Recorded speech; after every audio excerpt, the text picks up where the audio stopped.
আসসালামু আলাইকুম, স্বাগতম জানাচ্ছি নতুন আরেকটি ক্লাসে।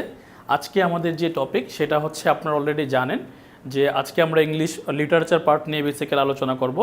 আমরা কিন্তু ইতিমধ্যে হচ্ছে এবং সর্বশেষ দেখেন 44তম বিসিএসের সর্বশেষ আসছে যে এই যে justify the ways of god to man, মানুষের প্রতি যে হচ্ছে গডের যে চিন্তাভাবনা মানুষের প্রতি, এই বিষয়টা হচ্ছে মূলত জন মিল্টনের কোন মহাকাব্যে প্রকাশ করা হয়েছে এটা আমরা জানি। 44 এটা আসছে এবং অনেক চাকরি পরীক্ষাতে অনেকবার আসছে। সো এটা আমরা জানি, সেটা হচ্ছে প্যারাডাইজ লস্টের মধ্যে আছে। তো প্যারাডাইজ লস্টের মধ্যে কিছু বিষয় প্যারাডাইজ লস্ট থেকে পরীক্ষাতে আসতে পারে। এর চরিত্রগুলো বা এর ঘটনাগুলো হচ্ছে আপনারা একটু অল্প করে হলো সামারিটা আপনাদের জেনে রাখা উচিত। সামারি জানবেন, অ্যাটলিস্ট সামারিটা জানা উচিত। সামারি না জানলে কিন্তু আপনারা পরীক্ষাতে ভালো করতে পারবেন না। অন্তত পক্ষে সামারিটা আমাদের জানা উচিত। সামারিটা কী ছিল এটা আপনারা হচ্ছে ছোটোবেলা থেকে বিশেষ করে আপনারা এই ঘটনাগুলো জানেন। তবু হচ্ছে আমি একটু সামারি করি। এখানে যে ঘটনাটি সেটা হচ্ছে আমি একটু বলি তাহলে। এখানে চরিত্র যেটি আছে সেটা হচ্ছে শতান বা লুসিফার। তারপর হচ্ছে এখানে অ্যাডাম এর হচ্ছে চরিত্র আছে, তারপরে ইভ চরিত্র হিসেবে আছে, তারপর হচ্ছে গড দ্য ফাদার আছে বা ফাদার দ্য গড, এটাও আছে, ফাদার দ্য গড। ওকে, তো এখানে মূলত যে ব্যাকগ্রাউন্ডটি সেটা কিন্তু আপনারা জানেন। তবু আমি একটু হচ্ছে ইলাবোরেট করে দেই। সেটা হচ্ছে শতান বা শেতান হচ্ছে সে মূলত কি চায়, সে চায় হচ্ছে যে রাজত্ব করতে। তো তার কিন্তু অ্যাকচুয়ালি রাজত্ব বলতে সে স্বর্গে থেকে চাকরগিরি করতে চায় না। এই কারণে কিন্তু আপনারা একটি লাইন পান যে better to reign in hell than serve in heaven. ঠিক আছে, এটা আপনাদেরকে দেখিয়ে দিচ্ছি আমি যে কিছু বিষয় আছে, কিছু এখানে কোটেশন আছে খুবই গুরুত্বপূর্ণ। সেটা হচ্ছে 43তম বিসিএস এটি আসছে যে better to reign in hell than serve in heaven. Paradise লস্টের মধ্যে এটা হচ্ছে শতান বলেছে প্যারাডাইজ লস্টের মধ্যে। তো সে তার মেন টার্গেট ছিল কি যে মূলত তিনি রাজত্ব করতে চান। তো রাজত্ব করতে গেলে তিনি তো হচ্ছে স্বর্গের থেকে রাজত্ব করতে পারবেন না। এই কারণে তিনি হচ্ছে মূলত রাজত্ব করার জন্য তিনি তার যেখানে যাওয়া দরকার নরকে গেলেও কিন্তু তিনি সে রাজি আছেন। সো এই কারণে কিন্তু এটি বলা হয়েছে। তারপর childhood shows the man as morning shows the day, এটা হচ্ছে প্যারাডাইজ রিগেইন্ডের কথা। পরীক্ষাতে এভাবে থাকে ইদানিংকালে কোশ্চেনটি, যে এটি কার কথা সেটি আমরা জানি, এটা হচ্ছে জন মিল্টনের কথা। অ্যাকচুয়ালি জন মিল্টন কিন্তু ইদানিং হচ্ছে পরীক্ষাতে এভাবে আসে না, একটু আনকমনভাবে আসে যে জন মিল্টনের এটি কোন মহাকাব্য থেকে নেওয়া হয়েছে। সো জন মিল্টন জানবেন, প্লাস কোন মহাকাব্য থেকে নেওয়া হয়েছে সেটিও কিন্তু আমাদের জানা উচিত। তাহলে এটা হচ্ছে জন মিল্টনের প্যারাডাইজ লস্ট থেকে, এটা হচ্ছে জন মিল্টনের প্যারাডাইজ রিগেইন্ড থেকে। ঠিক আছে, তো এটার অর্থ কি যে ডেথ ইজ দ্য গোল্ডেন কি that opens the place of eternity. অর্থাৎ আপনি যদি অমরত্ব লাভ করতে চান, আপনার যদি অমরত্ব লাভ করার ইচ্ছা থাকে, আপনাকে মরতে হবে। আপনি না মরে কিন্তু অমরত্ব লাভ করতে পারবেন না। পৃথিবীতে যারা অমর হয়েছে তারা সবাই কিন্তু মৃত্যুবরণ করেছেন। মৃত্যুবরণ না করে কিন্তু আপনি অমরত্ব লাভ করতে পারবেন না। এটা হচ্ছে এটি। তারপর এই যে লাইনটি আছে, সলিচুড সামটাইমস ইজ বেস্ট সোসাইটি। তো সলিচুড হচ্ছে সামটাইমস এ বেস্ট সোসাইটি, মানে কি আপনি একা একা থাকেন।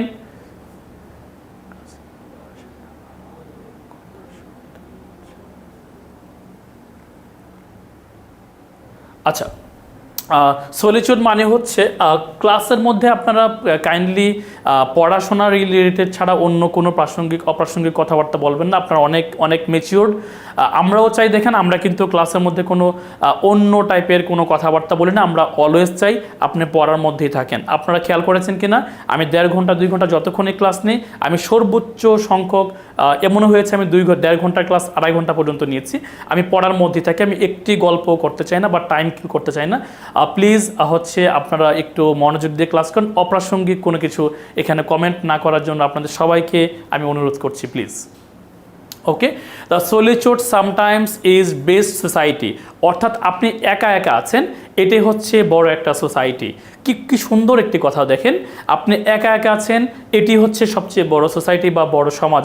মানে সমাজে না থেকেও কিন্তু আপনি একা থেকেও কিন্তু অনেক সময় দেখবেন অনেক মানে মানুষ হচ্ছে সমাজকে পছন্দ করে না, মানুষের সংস্পর্শে যেতে চায় না, সে একা একা থাকতে চায় এবং সে এটাই মনে করে সবচেয়ে বড় সমাজ। তারপর awake, arise or be for ever fallen, জেগে ওঠো, ওঠো এবং হচ্ছে কাজ করো, বা আপনি হচ্ছে অমরত্ব লাভ করার জন্য আপনার কাজ করা উচিত। যদি আপনি কাজ না করেন তাহলে হচ্ছে আপনি ফলেন হবেন বা আপনি পড়ে যাবেন। ঠিক আছে, সো এগুলো আমি আপনাকে একটু দেখিয়ে নিচ্ছি, কারণ এটা হচ্ছে আমাদের প্যারাডাইজ লস্টের সাথে জড়িত আছে। আমি আপনাদেরকে আবারও প্যারাডাইজ লস্টের এই আলোচনাতে নিয়ে আসছি। দেখেন, এটা হচ্ছে মূলত 44 BCS এ আসছিল। প্যারাডাইজ লস্টের যে ঘটনাটি, লুসিফার, অ্যাডাম এবং ইভ, এটা আপনারা জানেন যে লুসিফার কিন্তু মূলত ইভকে আপনার মোটিভেট করে বা ইভের মাধ্যমে হচ্ছে ফ্রুট অফ নলেজ যে গাছ আছে ওইখান থেকে কিন্তু তাকে ফল খাইয়ে দিয়েছিল। তো ফল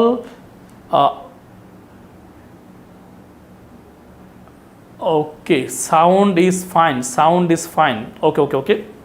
তো এই অ্যাডাম এবং ইভের ঘটনাটা, ইভ হচ্ছে যে ফ্রুট অফ নলেজ খেয়ে ফেলেছিল, খেয়ে ফেলার ফলে কিন্তু যে ফাদার দ্য গড আছেন তিনি কিন্তু হচ্ছে অসন্তুষ্ট হয়েছিলেন, এর ফলে কিন্তু তাদেরকে মানে আর্থে পাঠিয়ে দিয়েছিলেন বা পৃথিবীতে পাঠিয়ে দিয়েছিলেন স্বর্গ থেকে।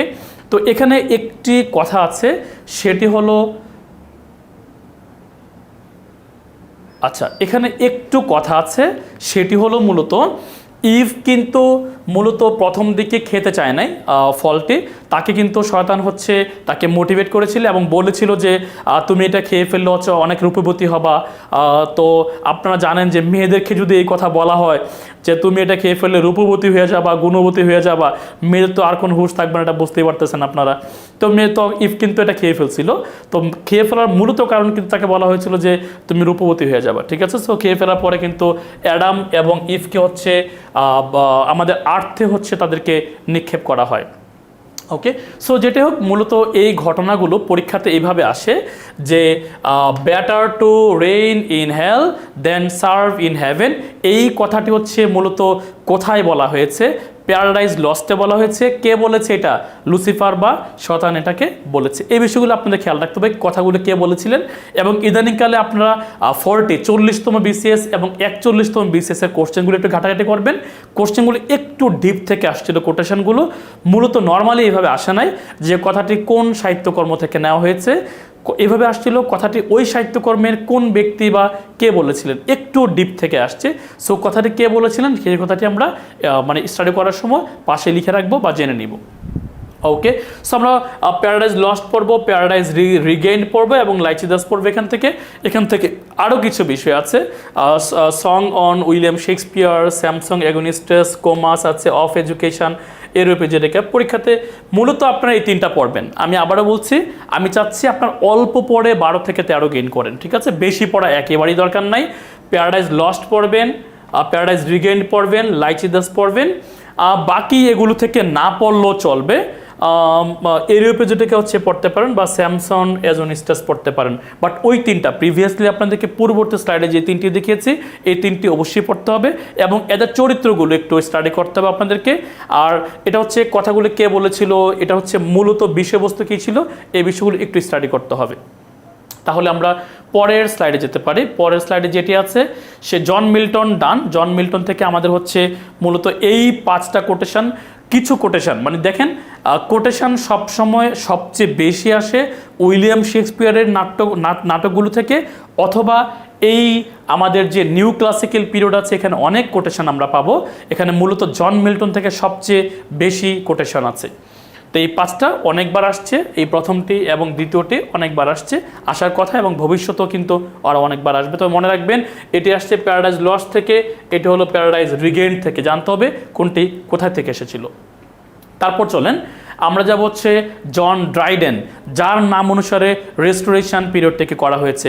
সেটা বিষয় খেয়াল করে দেখেন, জন ড্রাইডেনের নাম অনুসারে এই পিরিয়ডটাকে করা হয়েছে, তার মানে অবশ্যই কিন্তু এটির ইম্পর্টেন্স আছে। সো এখানে ইম্পর্টেন্স দিতে গিয়ে সর্বশেষ BCS বা 44তম বিসিএসে প্রশ্নটি আসছিল।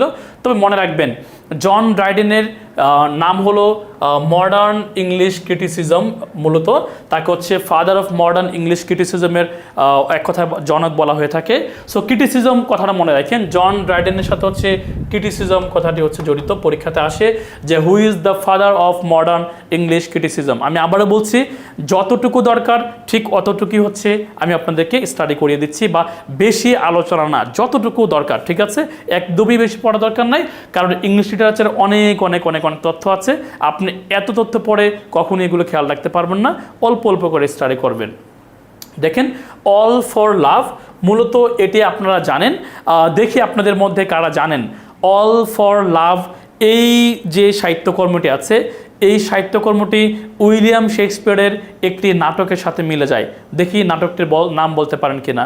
উইলিয়াম শেক্সপিয়ারের একটি নাটকের সাথে মিলে যাবে এর হচ্ছে মানে বিষয়বস্তুটি, দেখি আপনারা বলতে পারেন কিনা। আমি কমেন্টে চেক করি আপনারা কারা কারা বলতে পারেন, বলেন। অল ফর লাভ এই বিষয়বস্তুটি উইলিয়াম শেক্সপিয়ারের একটি নাটকের সাথে মিলে যায়। কে কে বলতে পারবেন কমেন্টে বলেন, দেখি কমেন্টে বলেন কে কে বলতে পারবেন।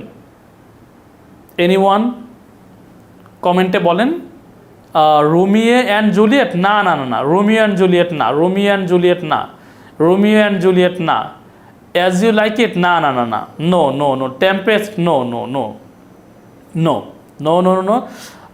ওকে, তাহলে আমি বলে দিচ্ছি আপনাদেরকে, দ্য এনচ্যান্টেড আইল্যান্ড, না না না না, দ্য এনচ্যান্টেড আইল্যান্ড না, এটিও হয়নি।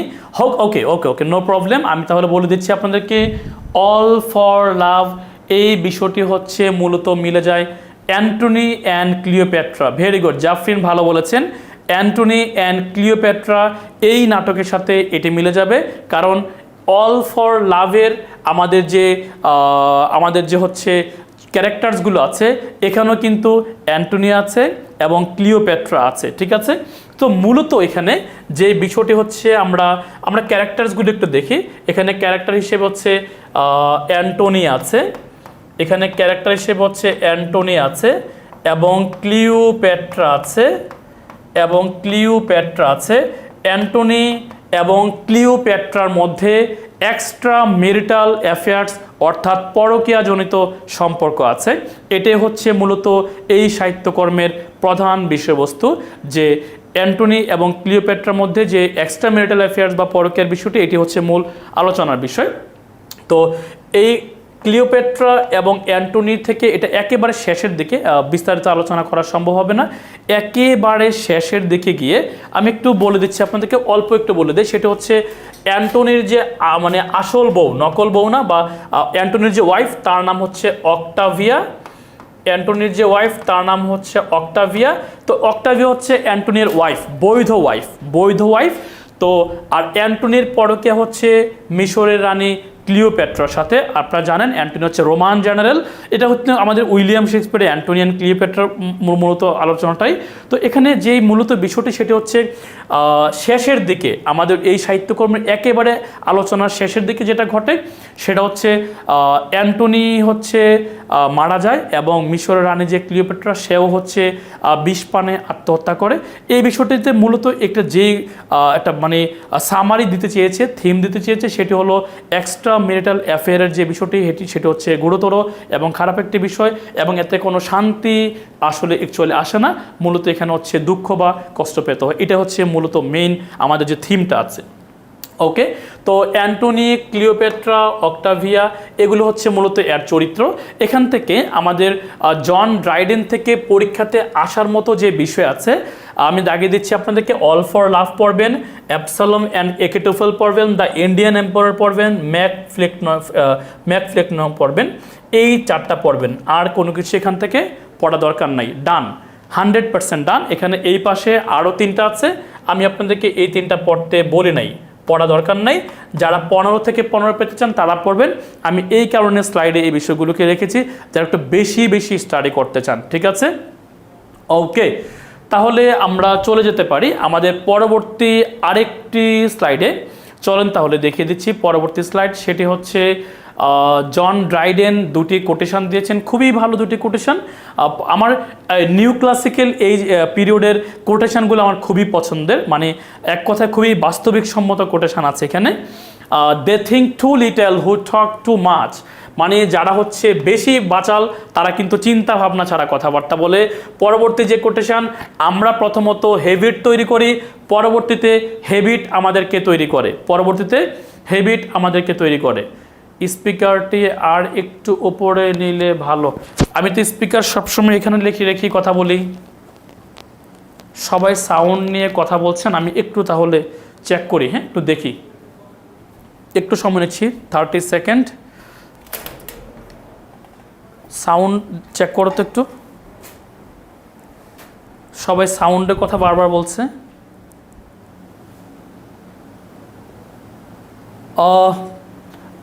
আমিও শুনতে পাচ্ছি না ঠিক মতো। ওকে, আচ্ছা আমি এবার আপনারা একটু বলেন তো আমাকে, এবার ভাইয়া শুরু থেকে এই পর্যন্ত কিছুই ক্লিয়ার শুনি নাই। ইতিকণা বলছেন ভাইয়া শুরু থেকে এই পর্যন্ত কিছু ক্লিয়ার শুনি নাই। অনেকেই শুনেছেন, অনেকেই শুনেন নাই, বুঝতে পারছি না। একটু আমরা একটা কাজ করি, তাহলে একটা পোল নেই, দেখি ক্লিয়ার কি ক্লিয়ার না, তাহলে আপনারা আমাকে একটু জানিয়ে দিবেন যে অ্যাকচুয়ালি ক্লিয়ার কি ক্লিয়ার না। ইয়েস ও নো লিখেন, ইয়েস ও নো, ইয়েস ও নো হচ্ছে আপনারা একটু আমাকে পোলে জানিয়ে দেন। দেখি আমি কতজন হচ্ছে আপনারা শুনতে পাচ্ছেন এবং কতজন শুনতে পাচ্ছেন না। ইয়েস ওর নো লিখেন, ইয়েস ওর নো, সবাই অংশগ্রহণ করবেন। ইয়েস ওর নো, ইয়েস ওর নো, সবাই অংশগ্রহণ করবেন যাতে পোলটি একটা ভালো রেজাল্ট আসে। ওকে, আমি দেখতে পাচ্ছি আপনারা অলরেডি 50+ হচ্ছে অংশগ্রহণ করেছেন। ওকে, ঠিক আছে, তাহলে সবাই তো হচ্ছে আমি দেখতে পাচ্ছি ঠিক আছে। মোস্ট অফ দ্য স্টুডেন্টসই হচ্ছে আপনারা কমেন্ট করেছেন বা আপনারা হচ্ছে পোলে লিখেছেন যে ঠিক আছে, ফাইন। তাহলে এটা নিয়ে আর কেউ প্লিজ কথা বলবেন না আজকে, প্লিজ রিকোয়েস্ট করছি। অনেক মানে আলোচনা ইস্যু হচ্ছে, নষ্ট হয়ে যাবে। ওকে, লিভ নিয়ে আবার জয়েন করেন, ঠিক আছে, লিভ নিয়ে জয়েন করেন, বা আপনার মাইক্রোফোন বা সব কিছু একটু প্লিজ চেক করেন। সাউন্ড ক্লিয়ার কিন্তু ভলিউম কম মনে হয়। ভলিউম তো ঠিকই আছে, আই থিঙ্ক আমি সবসময় এই এতটুকু লাউডেই কথাবার্তা বলি। আই থিঙ্ক এভরিথিং পারফেক্ট আছে। প্লিজ আপনারা একটু কানেকশন চেক করেন বা আরেকবার হচ্ছে আপনারা লিভ নিয়ে নতুন করে হচ্ছে আবার জয়েন করেন। সব কিছু ঠিক আছে, আমরা চেক করেছি, always okay. Wasting time for nothing, I think অনেক টাইম ওয়েস্ট হচ্ছে। এক্স্যাক্টলি প্লিজ প্লিজ প্লিজ, অনেক আলোচনা আছে, অনেক আলোচনা আছে। পারফেক্ট আছে ভাইয়া, perfect, thank you. Okay, we can restart. তো জন ড্রাইডেন বলেছেন যে এই দুটি কোটেশন বলেছেন, যারা বাচাল তারা হচ্ছে চিন্তা ভাবনা ছাড়া কথাবার্তা বলে, এবং বলেছেন প্রথমত আমরা হ্যাবিট তৈরি করি এবং পরে হচ্ছে হ্যাবিট আমাদেরকে তৈরি করে। কত সুন্দর কথাবার্তা দেখেন। তাহলে আমরা চলে যাব আমাদের পরবর্তী আরেকটি সাহিত্যিকের কাছে, সেটি হলো উইলিয়াম কনগ্রিভ। অনেক গুরুত্বপূর্ণ। উইলিয়াম কনগ্রিভকে বলা হয় হচ্ছে কমেডি অফ ম্যানার্স। উইলিয়াম কনগ্রিভকে বলা হয়ে থাকে কমেডি অফ ম্যানার্স। তো এই কমেডি অফ ম্যানার্স থেকে দেখেন 43 বিসিএসে আসছিল। আমি কিন্তু বারবার বলছি, বিসিএসে যেগুলো আসছিল আপনারা এগুলি বারবার রিপিটেডলি পড়বেন। 10, 11, 12 পেয়ে যাবেন, 10, 11, 12 পেয়ে যাবেন। ওকে, এটা আমি আপনাদেরকে এনশিওরিটি দিচ্ছি, কনফিডেন্স সহকারে বলছি এবং চ্যালেঞ্জ দিয়ে বলছি, 10 থেকে 12 আপনারা পেয়ে যাবেন। হ্যাঁ, একেবারে জাস্ট বিগত বছরের প্রশ্নগুলো একটু অ্যানালাইসিস করে স্টাডি করবেন। তাহলে কমেডি অফ ম্যানার্সের জনক হচ্ছে উইলিয়াম কনগ্রিভ, যেটি কিনা 43 বিসিএস আসছিল। সবচেয়ে গুরুত্বপূর্ণ একটি তার সাহিত্যকর্ম the way of the world. ঠিক আছে, একটু আগে আমরা দেখেছিলাম যে অল ফর লাভ, এটি ছিল জন ড্রাইডেনের। আর এখন আমরা চলে আসছি লাভ ফর লাভ, সেটি হচ্ছে একটি কমেডি প্লে। কে লিখেছেন? উইলিয়াম কনগ্রিভ লিখেছেন। তাহলে দুটি বিষয় মনে রাখবো আমরা, অল ফর লাভ হলো John Dryden, R love for love হলো কার বলেন? লাভ ফর লাভ হলো উইলিয়াম কনগ্রিভ, অর্থাৎ কমেডি অফ ম্যানার্সের জনকের। ওকে, তাহলে the way of the world, এই ঘটনাটি আমরা একটু সামারি করে চলেন। আমি কেন হচ্ছে দেখেন, যেই সাহিত্যকর্মগুলো বিসিএসে বিগত বছর এসেছে, আমি এদের পাশে হচ্ছে কিছু ক্যারেক্টারিস্টিক্সের নাম দিয়ে দিয়েছি। কেন দিয়েছি জানেন? এই কোশ্চেনটি গত বছর যেভাবে এসেছে পরবর্তী বছর একটু অন্যভাবে আসবে। কিভাবে আসবে? যে all for the way of the world এর হচ্ছে নিচের কোন চরিত্রটি দ্য ওয়ে অফ দ্য ওয়ার্ল্ডের। সো এভাবে কিন্তু প্রশ্নটি হতে পারে। এই কারণে পাশে হচ্ছে ক্যারেক্টার্সগুলোর নাম দিয়ে দিয়েছি। এবং আমি একটু চাই যে অল্প করে একটু আলোচনা করি। মূলত কমেডি অফ ম্যানার্স কি? কমেডি অফ ম্যানার্স আপনাকে প্রথমত বুঝতে হবে। কমেডি অফ ম্যানার্স মানে হলো আমাদের বর্তমানে যে উচ্চাকাঙ্ক্ষী যে জীবনযাপন বা লাভ বা রোমান্স বা একটু আধুনিকতার সমাজে যারা বসবাস করে এই সব বিষয়, তাদের যে কর্মকাণ্ড, এই বিষয়গুলোকে আমরা মূলত হচ্ছে কমেডি অফ ম্যানার্স বলি। এখানে এই যে সাহিত্যকর্ম the way of the world আছে, এখানে লেডি উইশফোর্ড তার বয়স হচ্ছে 55, তার বয়স হচ্ছে 55, কিন্তু তিনি এখনও অনেক ফ্যাশনেবল। তিনি চান এখন হচ্ছে ফ্যাশনেবল চলাফেরা করতে, এবং তিনি এখনও হচ্ছে বিভিন্ন পুরুষের সাথে ঘুরতে চান বা হচ্ছে রোমান্টিসিজম করতে চান। এইসব বিষয়গুলো তার মধ্যে এখনও কিন্তু আছে। তো লেডি উইশফোর্ডের মধ্যে এই বিষয়গুলো আছে এখনও। এটা হচ্ছে মূলত সবচেয়ে বেশি বয়স্ক ব্যক্তি এখানে। তারপর এই যে সাহিত্যকর্মের যে নায়ক মূলত মিস্টার এডওয়ার্ড মিরাবেল, তিনি হচ্ছে এটার নায়ক। তারপর হচ্ছে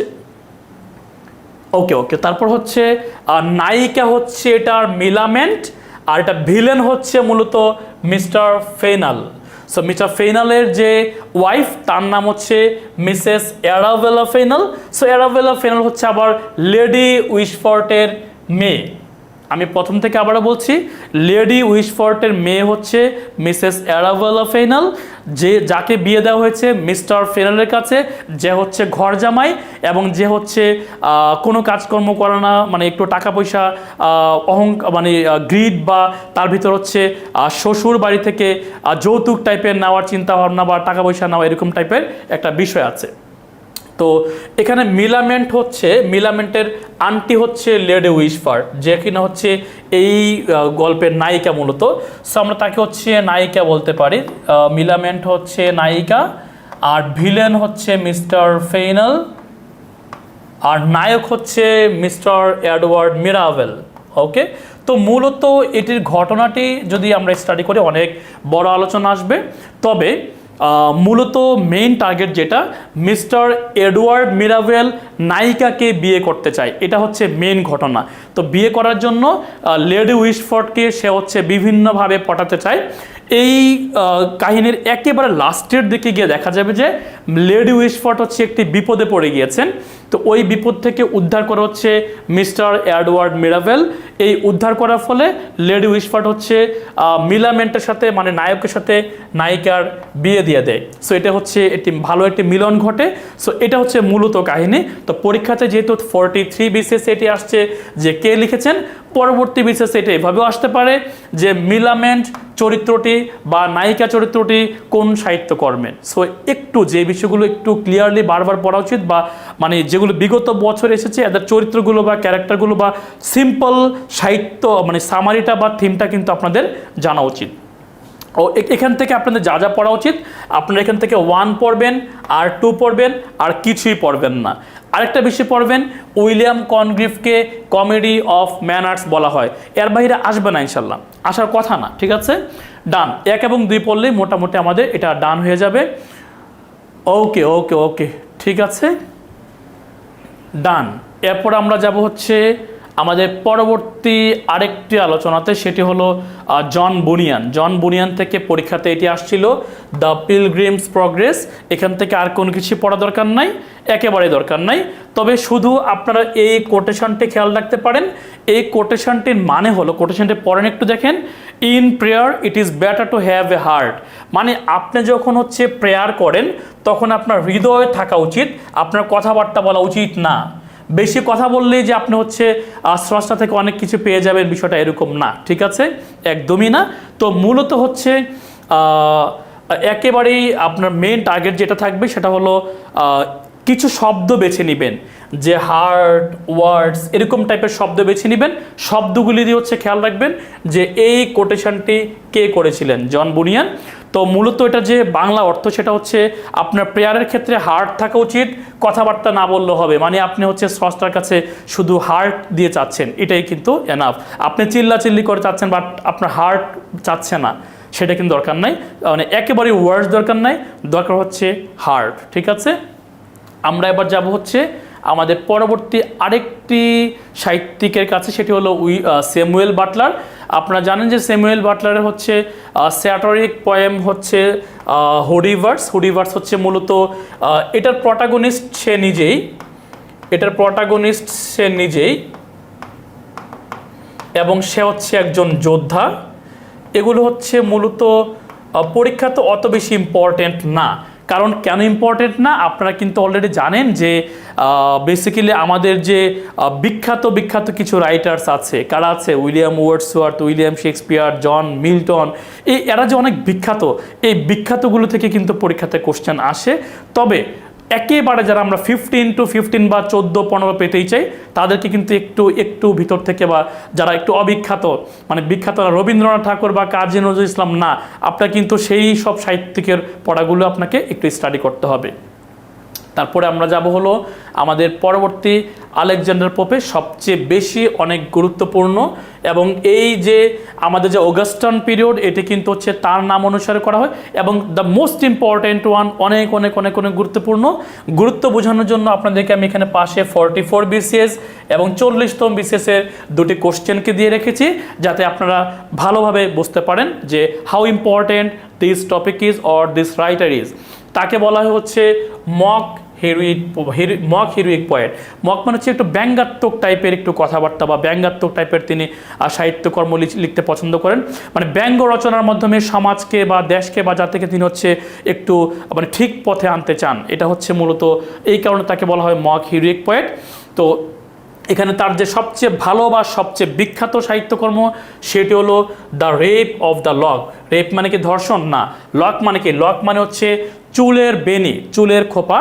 তো চুলের বেনি বা চুলের খোপাকে হচ্ছে কেটে দেওয়া, মানে হচ্ছে এটাকে চুলটাকে হচ্ছে বা বেনিটাকে হচ্ছে রেপ করা বা নষ্ট করা, ঠিক আছে, হরণ করা, চুলের বেনি হরণ করা।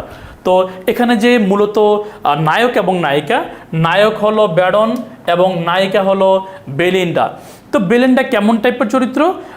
বেলিন্ডা হচ্ছে এমন টাইপের চরিত্র যারা কিনা মূলত হচ্ছে সমাজে একটু উঁচু শ্রেণীর এবং হচ্ছে রাত জেগে থাকে, একটু আরাম করে থাকে, কুকুর টুকুর পুষে টুষে, বিড়াল টিড়াল পুষে দেখবেন। আর সকালবেলা 12টা বাজে ঘুম থেকে উঠে হচ্ছে কুকুর টুকুর নিয়ে বসে, রাতের বেলা হচ্ছে পার্টি করতে যায়, বিকালে পার্টি করতে যায়। এইসব বিষয়গুলো হচ্ছে আমাদের নায়িকা বেলিন্ডা পছন্দ করেন। তো নায়ক ব্যারন হচ্ছে মানে পুরোটা ঘটনা বললে হচ্ছে আমরা শেষ করতে পারবো না পড়াটি।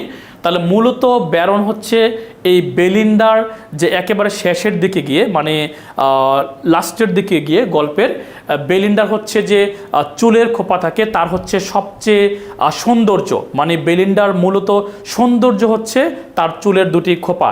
এই দুটি খোপাকে হচ্ছে সে সবসময় ভালোভাবে গুছিয়ে রাখে এবং সামনের দিকে রাখে, তার বুকের সামনের দিকে রাখে, যাতে মানুষ হচ্ছে একটু বেশি আকৃষ্ট হয়, একটু এইসব চিন্তা ভাবনা হচ্ছে তার মধ্যে থাকে। তো তার মনের ভিতরে কিন্তু হচ্ছে মূলত ব্যারনের জন্য হচ্ছে ভালোবাসা থাকে। তো এটি হচ্ছে কিন্তু বেলিন্ডা প্রকাশ করতে চায় না। তো এখানে কিছু বিষয় আছে, যে কিছু আত্মার কথাবার্তা আছে, কিছু মানে বায়বীয় আত্মার কথাবার্তা আছে। তো বায়বীয় আত্মার মধ্যে হচ্ছে বেলিন্ডার মনের ভিতরে হচ্ছে একটি আত্মা ঢুকে গিয়ে হচ্ছে বেলিন্ডার মনের ভিতরে দেখে যে মানে ব্যারনের জন্য ভালোবাসা আছে, কিন্তু সে হচ্ছে প্রকাশ করতে চায় না। এর ফলে হচ্ছে সে একটু অখুশি হয়ে যায় যে কেন প্রকাশ করে না, বা তার মন ভালো নয়। এর ফলে মূলত বেলিন্ডার যে চুলের খোপাটি আছে, ওই বায়বীয় আত্মাও কিন্তু চায় তার খোপাটি কেটে ফেলুক বা তার সাথে খারাপ কিছু ঘটুক। তো ব্যারন কিন্তু হচ্ছে শেষের দিকে গিয়ে একেবারে গল্পের শেষের দিকে বেলিন্ডার একটি খোপা কেটে ফেলে এবং ওই খোপাটি কেটে ফেলার পরে কিন্তু তার সাথে সম্পর্কের অবনতি হয়, প্লাস হচ্ছে এই খোপাটি যখন হচ্ছে ব্যারন কেটে ফেলার পরে বেলিন্ডা কিন্তু এই খোপাটি আবারও চায় যে খোপাটি আমাকে দিয়ে দাও। তো ব্যারন তখন বলে যে খোপাটি তো আসমানে চলে গিয়েছে, হ্যাঁ এটা হচ্ছে এখন আর এই মহাজগতের মধ্যে না, আসমানে চলে গিয়েছে। এরকম টাইপের কিছু আধ্যাত্মিক কিছু কথাবার্তা এখানে ঘটেছে। মূলত তিনি ব্যঙ্গাত্মক কীভাবে ঘটেছে যে বেলিন্ডা মূলত সিম্পল কিছু বিষয় নিয়ে ঝগড়াঝাটি করেন বা মূলত এরকম টাইপের বিষয়ের মধ্যে তিনি সবসময় মজে থাকতে চান। ঠিক আছে, এরিয়েল হ্যাঁ ভালো বলেছেন, সামিয়া রহমান এরিয়েল, হ্যাঁ ঠিক আছে, যে বায়বীয় আত্মাটি আছে সেটির নাম হচ্ছে এরিয়েল। ঠিক আছে, এটি কিন্তু পরীক্ষাতে এটিও আসতে পারে যে এরিয়েল চরিত্রটি হচ্ছে কোন সাহিত্যকর্মের চরিত্র, the rape of the log. এখানে একটি বিষয় মনে রাখবেন, হেনরি ফিল্ডিং হচ্ছে নোভেলের জনক বলা হয়ে থাকে, হেনরি ফিল্ডিংকে নোভেলের জনক বলা হয়ে থাকে। এই নোভেলের জনক কিন্তু মূলত একটি সাহিত্যকর্ম লিখেছেন, নাম হলো রেপ আপন রেপ। তাহলে the rape of the lock হলো আলেকজান্ডার পোপের, আর রেপ আপন রেপ হচ্ছে হেনরি ফিল্ডিংয়ের। ঠিক আছে, তারপর 44 BCS আসছিল যে অ্যান এসে অন ম্যান, এটি হচ্ছে মূলত কোন ধরনের সাহিত্যকর্ম, এটি হচ্ছে পয়েম। 44 BCS এটি আসছিল যেটি এটি কোন ধরনের সাহিত্যকর্ম, মনে রাখতে হবে এটি পয়েম। তো একটা বিষয় খেয়াল করে দেখবেন যে আপনি জানেন রবীন্দ্রনাথ ঠাকুরের অনেক সাহিত্যকর্ম আছে, কিন্তু আপনাকে যখন বলা হয় এটি কোন ধরনের সাহিত্যকর্ম, তখনই কিন্তু আমরা একটি প্রবলেমে পড়ে যাই। মনে রাখবেন সাহিত্যকর্ম মনে রাখাটা সবই সহজ, কিন্তু কোন ধরনের সাহিত্যকর্ম সেটি মনে রাখা একটু টাফ। তো আমি আপনাদেরকে রিকোয়েস্ট করব কোন ধরনের সাহিত্যকর্ম এটা মনে রাখার আপনার একেবারে দরকার নাই, কারণ এই কোশ্চেনটি অনেক টাফ হবে আপনার জন্য। যদি বলা হয় উইলিয়াম শেক্সপিয়ারের এটি কোন ধরনের সাহিত্যকর্ম, আপনি অটোমেটিক্যালি অ্যান্সার করতে পারবেন, কারণ William Shakespeare most of the কেসে তিনি কি লিখেছেন, নাটক লিখেছেন, মানে প্লে লিখেছেন। সো এবং তিনি একজন একটা প্লে রাইট। কিন্তু অনেকেই আছেন কবিতা লিখেছেন বা তিনি হচ্ছেন কবি, আপনার তো এই বিষয়গুলো খেয়াল করতে পারবেন না। তো এই বিষয়গুলোতে একেবারে যাওয়া দরকার নাই। এই বিষয়গুলো ওই যে বললাম না, আপনি 12-13 অ্যান্সার করতে পারবেন, 14-15 অ্যান্সার করতে গেলে আপনাকে ডিপে যেতে হবে। সো এত ডিপে যাওয়া দরকার নাই। যারা একেবারে 15 থেকে 15 পেতে চান তাদের জন্য হচ্ছে একটু ডিপলি স্টাডি করতে পারবেন, বা যারা হচ্ছে আপনারা ইংলিশ লিটারেচার নিয়ে স্টাডি করেছেন তারা কিন্তু এই বিষয়গুলো জানবেন, কারণ আপনাদের পড়াশোনাটা কিন্তু এটা ছিল। হাউএভার আমরা হচ্ছে যাব পরবর্তী আরেকটি বিষয়, এগুলো হচ্ছে আপনাদের পড়া দরকার নাই, তবে ডান্সিয়ারটা পরীক্ষাতে আসে, এটাও আপনারা খেয়াল রাখতে পারেন। তবে সবচেয়ে ইম্পর্টেন্ট এই দুটাই 1 and 2, আর কিছু আপনাদের পড়া দরকার হবে না। ব্যারন, বেলিন্ডা, এরিয়েল এই সাহিত্য চরিত্রগুলো খেয়াল করবেন, এবং তাকে বলা হয় হচ্ছে মক হিরোইক পয়েট। ডান। আলেকজান্ডার পোপ থেকে অ্যাকচুয়ালি আমাদের আর কোনো কিছুই পড়া দরকার হবে না। এরপরে আলেকজান্ডার পোপ থেকে আমাদের অবশ্যই কিছু কোটেশান পড়তে হবে। কোটেশান অনেক গুরুত্বপূর্ণ, কারণ এই কোটেশনটি আপনারা খেয়াল করে দেখবেন, charms strike the sight. Charms মানে হচ্ছে সৌন্দর্য, হচ্ছে মানে সাইট মানে কি চোখের দৃষ্টি, আর এটা হচ্ছে মেরিট স্ট্রাইকস দ্য হার্ট। ঠিক আছে, বেলিন্ডার কিন্তু অনেক সৌন্দর্য ছিল, তো সৌন্দর্য বা শারীরিক যে সৌন্দর্য, এই শারীরিক সৌন্দর্য হচ্ছে আপনার চোখের দৃষ্টিকে হচ্ছে মানে আনন্দ দিতে পারে, কিন্তু বিষয়টি হচ্ছে মেরিট, মেধা বা প্রজ্ঞা বা নলেজ বা জ্ঞান, এই বিষয়টা হচ্ছে কিন্তু আপনার হার্টকে স্ট্রাইক করতে পারে, এটা হচ্ছে এখানে বোঝানো হয়েছে। এবং আরেকটা বিষয় বোঝানো হচ্ছে little learning is a dangerous thing, but পরীক্ষাতে এখানে চারটাই পরীক্ষাতে আসে। আলেকজান্ডার পোপ থেকে জন মিল্টন থেকে, আর জন মিল্টনের কিন্তু 5টা ছিল, খেয়াল আছে আপনাদের? ব্যাটার এটা ছিল, তারপর চাইল্ডহুডেরটা ছিল, সোলোচিউরটা ছিল, তারপর অ্যাওগারটা ছিল। এগুলো কিন্তু একটু মনে রাখতে হবে, প্রথম শব্দগুলো দিয়ে বা একটু ছোট করে শব্দ দিয়ে কিন্তু মনে রাখতে হবে বিষয়গুলো। তাহলে আলেকজান্ডার পোপ থেকে আমরা সকল কোটেশন পড়ব, এবং জন মিল্টন থেকে আমরা সকল কোটেশন পড়ব। ঠিক আছে, fools rush in where angels fear to tread, অর্থাৎ হাতি ঘোড়া গেল তল, পিঁপড়ে বলে কত জল। ঠিক আছে, তারপর হচ্ছে এগুলো তো মোটামুটি আপনারা জানেন। অর্থকেটে to err is human, to forgive is divine, মানুষ মাত্রে ভুল করে এবং ক্ষমা স্বর্গীয়, অল্প বিদ্যা ভয়ঙ্করী। অনেক সুন্দর কিছু কোটেশন দিয়েছেন আলেকজান্ডার পোপ এবং জন মিল্টন। মূলত আমরা এই দুইজনের কোটেশন হচ্ছে আমাদের এই নিউ ক্লাসিক্যাল পিরিয়ড থেকে সবচেয়ে বেশি স্টাডি করার ট্রাই করব। চলেন তাহলে আমরা পরবর্তী আরেকটি স্লাইডে চলে যাই, সেটা হচ্ছে জনাথন সুইফট। আমার খুবই পছন্দের একজন সাহিত্যিক। কেন পছন্দের? কারণ হলো আমি একটু হাসতে পছন্দ করি। আপনারা সবসময় দেখবেন আমি হচ্ছে মনমরা থাকে না, কারণ হচ্ছে একটু মানে জীবনটা আর কয়দিনের, যে হচ্ছে মোটামুটি হেসে বা একটু ভালোভাবেই কাটানোর ট্রাই করি। যতই দুঃখ থাকুক, অনেকের জীবনে অনেক দুঃখ থাকতে পারে, আমার জীবনে অনেক দুঃখ আছে, বাট আমি হচ্ছে প্রকাশ করি না, বাট আপনারাও অনেকে প্রকাশ করেন না। তবে একটু জনাথন সুইফটের এই বিষয়গুলো স্টাডি করলে বা পড়াশোনা করলে আমার কাছে একটু মানে মজা পাই আমি। আর জনাথন সুইফটের গেলিভার্স ট্রাভেলসের যে লিলিপুট পার্টটি আছে, এই মুভিটি আপনারা ইউটিউবে পাবেন। আপনাদের কাছে আজকেই রিকোয়েস্ট থাকলো, ক্লাস শেষ হওয়ার ঠিক পরেই আপনারা ইউটিউব থেকে জনাথন সুইফটের যে ভয়েস টু লিলিপুট, লিলিপুটের যে হচ্ছে লিলিপুট দেশে যে হচ্ছে যাত্রা বা ভ্রমণ, এটি দেখে ফেলবেন। খুবই মজা পাবেন, খুবই হাসবেন। ঠিক আছে, আমি বই পড়ছি, ওকে ওকে ওকে ঠিক আছে। হ্যাঁ, বই পড়াটা তো অবশ্যই ভালো, বই অবশ্যই সবাই বই পড়বেন। তবে যারা বই পড়তে পারেন না, অন্তত পক্ষে মুভিটা দেখে নেবেন আপনারা। ঠিক আছে, মুভি দেখলে আমরা অনেক সময় মজা পাই। আমরা অনেকেই জানি যে দেবদাস বই পড়তে চাই না, কিন্তু আমরা দেবদাস মুভি দেখতে চাই। কারণ কি, আমরা মুভিতে এডিক্টেড, আমরা হচ্ছে বইয়ে এডিক্টেড থাকি না। তো খেয়াল করে দেখবেন, এখানে এটা হচ্ছে 38 BCS আসছে, 38 BCS আসছে যে মোস্ট ফেমাস স্যাটারিস্ট কে, মানে ব্যঙ্গাত্মক রচনা সবচেয়ে ফেমাস হচ্ছে কে বেশি ভালোভাবে লিখতে পারেন, তার নাম হচ্ছে জনাথন সুইফট। তিনি হচ্ছে গেলিভার্স ট্রাভেলস নামে সাহিত্যকর্ম লিখেছেন, যার 4টি পার্ট ছিল আমরা জানি। লিলিপুট দেশে, তারপর হচ্ছে ব্রোডিংনাগ, তারপর হচ্ছে লেপোটাতে, তারপর হচ্ছে হুইনহামে, এই বিষয়গুলো হচ্ছে মনে রাখতে হবে। তবে মনে রাখবেন লিলিপুটের মানুষদের, লিলিপুটের ঘটনাগুলো আপনারা, আমি বলছি যে ইউটিউব থেকে একটু দেখে নেবেন তবুও। তবে মনে রাখবেন লিলিপুটের ঘটনাটা ছিল কি, এই জনাথন সুইফট ছিল আমাদের অনেক অনেক মোটা দেহের বা অনেক বড় মানুষ। তো তিনি হচ্ছে এমন একটি দেশে গিয়েছেন, যেই দেশ হচ্ছে মানুষ হচ্ছে মাত্র 6 ইঞ্চি, মানুষ হচ্ছে মাত্র 6 ইঞ্চি। তো 6 ইঞ্চির দেশে গিয়ে পড়েছেন। তো 6 ইঞ্চির দেশের মানুষ সবাই মনে করছেন যে এটা মনে হয় কোনো ভূত হবে বা দৈত্য হবে, এটারে সবাই চল বেঁধে ফেলি। তো সবাই কি করেছে বলেন তো, 6 ইঞ্চি দেশের যারা 6 ইঞ্চি মানুষ, এদের দড়ি বা রশি বা ছুরি বা দা বা করাত এগুলো হবে কত ইঞ্চি? 1 ইঞ্চি হবে, এতটুকু দা হবে। তো দড়ি দিয়ে বা রশি দিয়ে হচ্ছে তাকে বেঁধে ফেলেছে। তো তখন সে ঘুম থেকে ওঠার পরে বা মানে জ্ঞান ফিরে পাওয়ার পরে তখন সে দেখেছে যে তাকে সবাই হচ্ছে বেঁধে রেখেছে। তো বিষয়গুলি কিন্তু হচ্ছে অ্যাকচুয়ালি মানে তার কাছে সে এইভাবে ফেলে দিল যে খুবই মানে সে অ্যাকচুয়ালি এগুলোতে তাকে বাধা হয় নাই ভালোভাবে, কারণ 6 ইঞ্চি মানুষ তাকে আর কীভাবে বাঁধবে। তবে পরবর্তী তার জার্নিতে এমন এক দেশে গিয়েছেন, সেখানে হচ্ছে তাকে এইভাবে তাকাইতে হয়, মানে অনেক ওপরে তাকাইতে হয়, কারণ তখন গেলিভারকে হচ্ছে ছোট মানুষ দেখাচ্ছে, এবং ওইটা হচ্ছে ওই দেশের মানুষগুলো হচ্ছে অনেক বড় দেখাচ্ছে। ঠিক আছে, একটু এই জিনিসগুলো আপনার হচ্ছে বই বা মুভি বা একটু এভাবে স্টাডি করতে হবে। হ্যাঁ, আপনি ক্লাসের মধ্যে যদি আমি একটা নিয়ে আলোচনা করি, তাহলে কিন্তু একটার জন্যই 1 ঘন্টা দিতে হবে আমাকে। তো এটা সম্ভব হবে না। আমি জাস্ট আপনাদের একটু সামারি বা একটু থিমটি দিয়ে দিচ্ছি, যাতে আপনারা স্টাডি করে মোটামুটি মজা পান। তো পরীক্ষাতে এভাবে আসে, এ ভয়েস টু লিলিপুট, এটা কে লিখেছেন?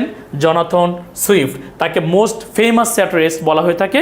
এখান থেকে পরীক্ষাতে এটাও আসে, মোটামুটি 4টাই আসে। এ টেল অফ এ টাব, এটি আবার লিখেছেন আরেকজন, সেটি হলো বেন জনসন। তাহলে বেন জনসন তার এ টেল অফ টাব নামে তার একটি সাহিত্যকর্ম আছে। A modest proposal, a battle of books, তার নামগুলো দেখেন, নামগুলো দেখলে কেমন হাসি আসে। দেখেন, দ্য ব্যাটল অফ বক্স, বইয়ের যুদ্ধ। এ মডেস্ট প্রপোজাল, খুব মজা পাওয়া যায়। এ টেল অফ এ টাপ, এটা নামগুলি কেমন একটু হাস্যকর মনে হয়, বা এটা স্মাইলিং মনে হয়। ওকে, তারপর হচ্ছে আমরা চলে যাব ড্যানিয়েল ডিফো। আপনারা জানেন ড্যানিয়েল ডিফোর খুবই বিখ্যাত একটি সাহিত্যকর্ম আছে, সেটি হলো রবিনসন ক্রুসো।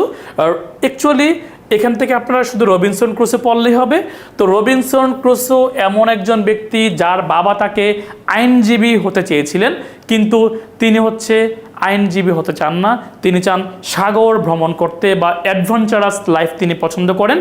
তো এই অ্যাডভেঞ্চারাস লাইফ পছন্দ করতে গিয়ে তার জীবনে অনেক অনেক বাধা বিপত্তি এসেছে, এবং সে তখন যখন বাধা বিপত্তি আসলো তখন সে মনে করলো যে আমার বাবা তো আমাকে নিষেধ করেছিলেন, তো আমি তখন এখন বিপদে পড়ে গেলাম, বাবার কথা শুনে নাই, স্রষ্টা মনে হয় আমার প্রতি রাগ করেছেন, এই কারণে তিনি হচ্ছে বাইবেলের প্রতি আকৃষ্ট হয়ে যান, ধর্মের প্রতি আকৃষ্ট হয়ে যান। এবং তার এই অ্যাডভেঞ্চারাস লাইফের ক্ষেত্রে তিনি দুইজন মানুষকে পান, একজন মানুষকে পান শুক্রবারে পান, একজন মানুষকে তিনি শুক্রবারে পান তার সঙ্গী হিসেবে, এই কারণে তার নাম রাখেন হচ্ছে ফ্রাইডে। এবং তিনি আরেকজন সঙ্গীকে পান, সেটি তার নাম হচ্ছে জুরি। তো অনেক ঘটনাই আছে মূলত এখানে। দুটি মেজর ঘটনা যদি আমরা বলি, একটি মেজর ঘটনা হলো রবিনসন ক্রুসো যখন যেই শিপে করে ভ্রমণে বের হয়েছিলেন, তখন ওই শিপটি হচ্ছে মূলত একটি তুর্কিশ পাইরেট বা জলদস্যুদের দ্বারা হচ্ছে অ্যাটাক হয়, এবং হচ্ছে সেখান থেকে তাকে ধরে নিয়ে যাওয়া হয়, এবং তিনি ওইখানে প্রায় 2 বছরের মতো দাস হিসেবে ছিলেন ওই তুর্কিশদের যে মানে নেতার আন্ডারে। তো তিনি হচ্ছে ওইখান থেকে কোনো রকমে পালিয়ে আসেন, আসার পরে তিনি এর পরবর্তীতে আরেকটি দ্বীপে হচ্ছে তারা চলে যায়। ওইখানে গিয়ে হচ্ছে মূলত তিনি পায়ের ছাপ দেখতে পান, পায়ের ছাপ দেখে তিনি মনে করেন যে এখানে এই দ্বীপে তো কাউকে আমি দেখি না, তাহলে পায়ের ছাপ আছে যেহেতু অবশ্যই এখানে অন্য কেউ আসে।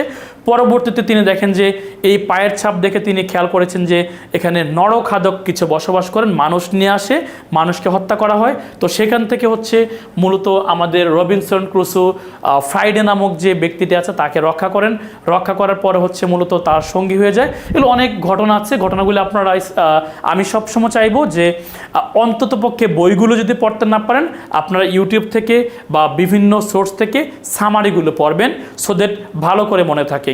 শুনেন, লাইফটা বা স্টাডিটা আপনি কখনোই, আমি কখনোই এই পড়াটা পছন্দ করি না যে সং অফারিংস বা গীতাঞ্জলি সাহিত্যকর্মটি কে লিখেছেন। প্লিজ, গীতাঞ্জলি সাহিত্যকর্মটি রবীন্দ্রনাথ এই কারণে লিখেন নাই যে আপনি বিসিএস পরীক্ষাতে দাগাবেন, তিনি লিখেছেন আপনাকে এটা পড়ার জন্য।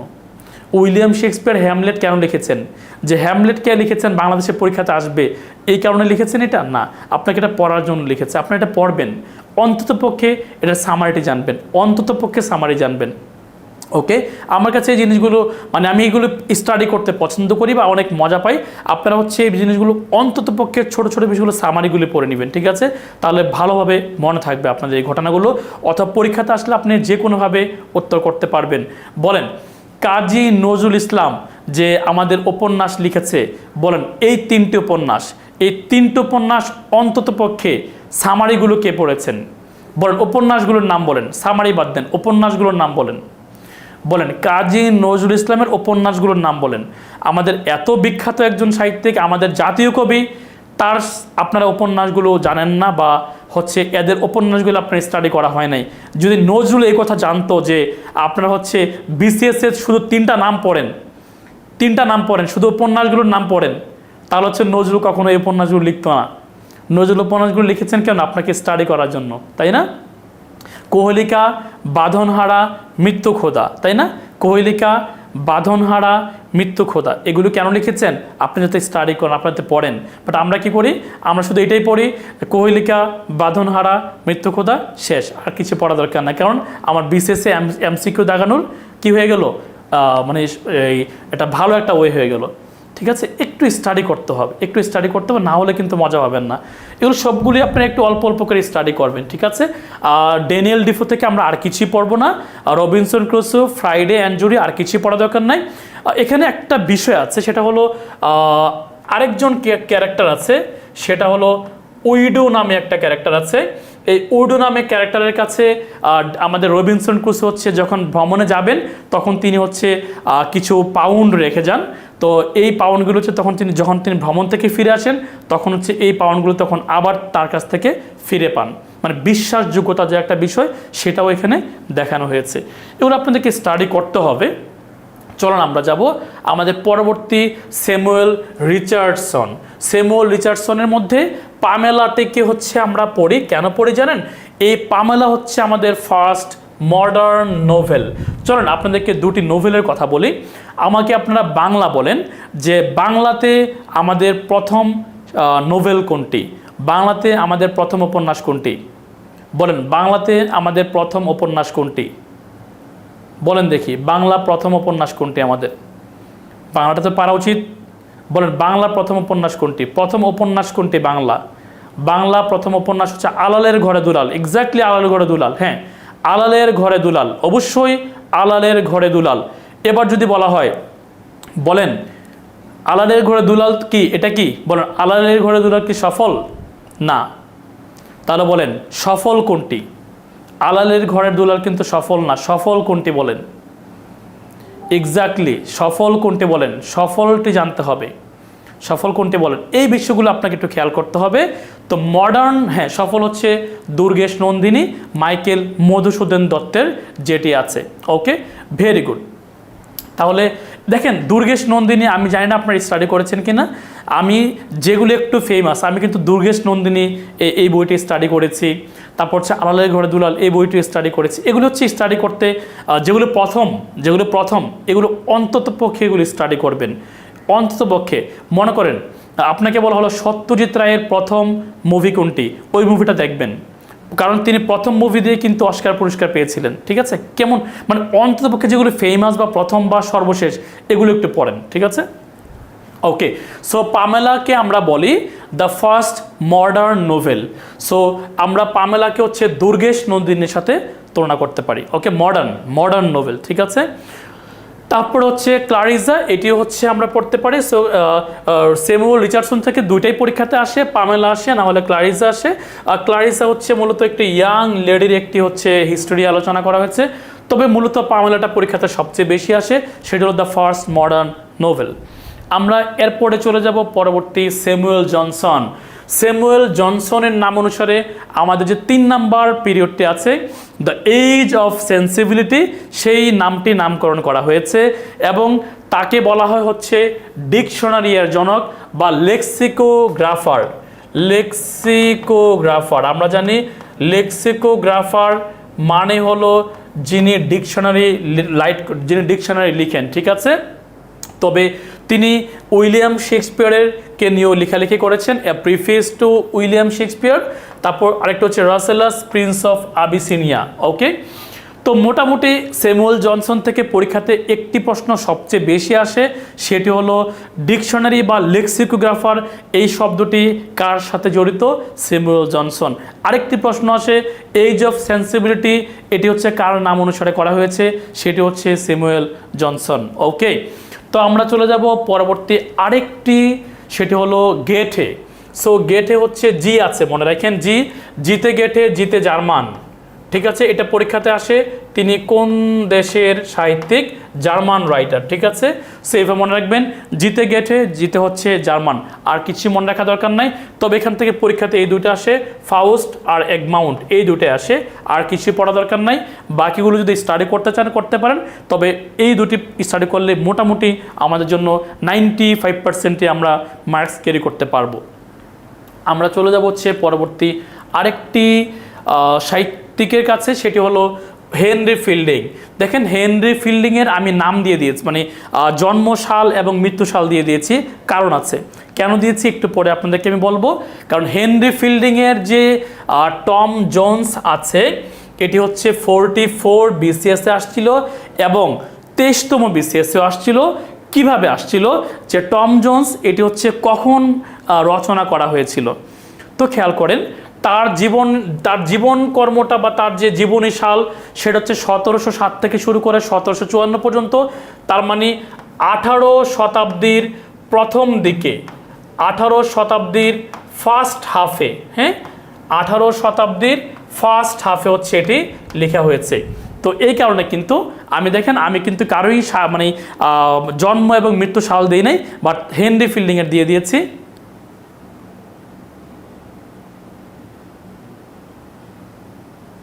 ওকে, তো আমি একটু দিয়ে দিয়েছি, কারণ হচ্ছে মোটামুটি যাতে হচ্ছে আপনার এই পরীক্ষায় এই প্রশ্ন যদি আবারও আসে আপনারা উত্তর করতে পারেন। ওকে, আমি কিন্তু কারোই হচ্ছে জন্মসাল মৃত্যুসাল দিই নাই, বাট হেনরি ফিল্ডিং এটা দিয়েছি।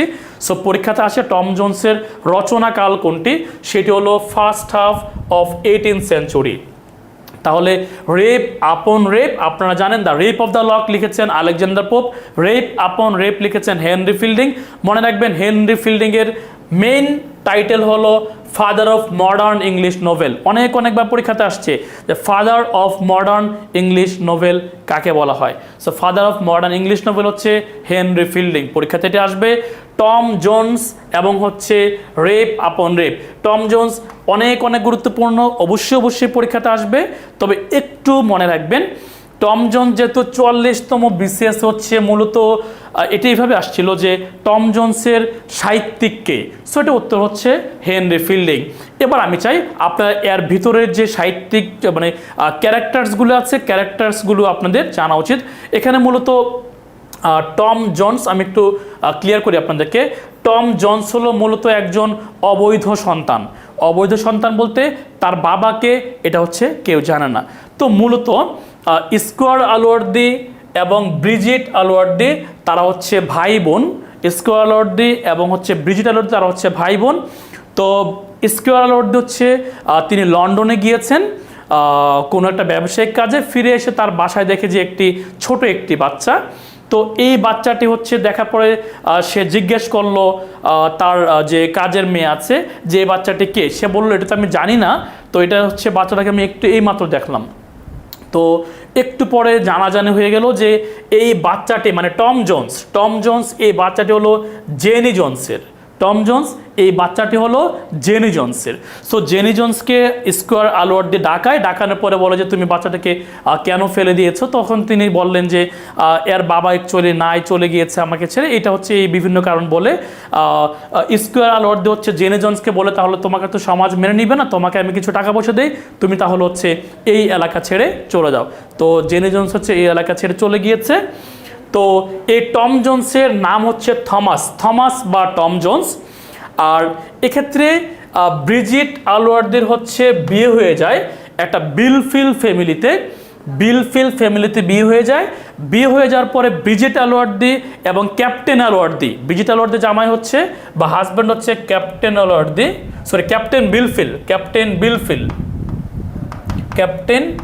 বিলফিল, ঠিক আছে, ক্যাপ্টেন বিলফিল। তো ক্যাপ্টেন বিলফিল এবং ব্রিজিট আলওয়ার্দির বিয়ে হয়, তাদের সন্তান হয় মাস্টার বিলফিল। এই মাস্টার বিলফিল এবং থমাস তারা কিন্তু একই ঘরে বড় হতে থাকে। তবে থমাস বলতে টম জোন্স কিন্তু এটা।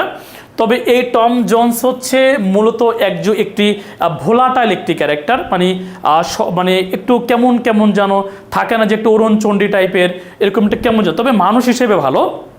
তো এই টম জোন্স হচ্ছে মূলত এই যে সুফিয়া এবং মলি, এই সুফিয়া মলি, তারপর হচ্ছে মিসেস ওয়াটার্স, তারপর হচ্ছে নেন্সি, তারপর হচ্ছে লেডি ওয়েলস্টোন, মূলত সবার সাথে হচ্ছে এই টম জোন্সের সম্পর্ক থাকে।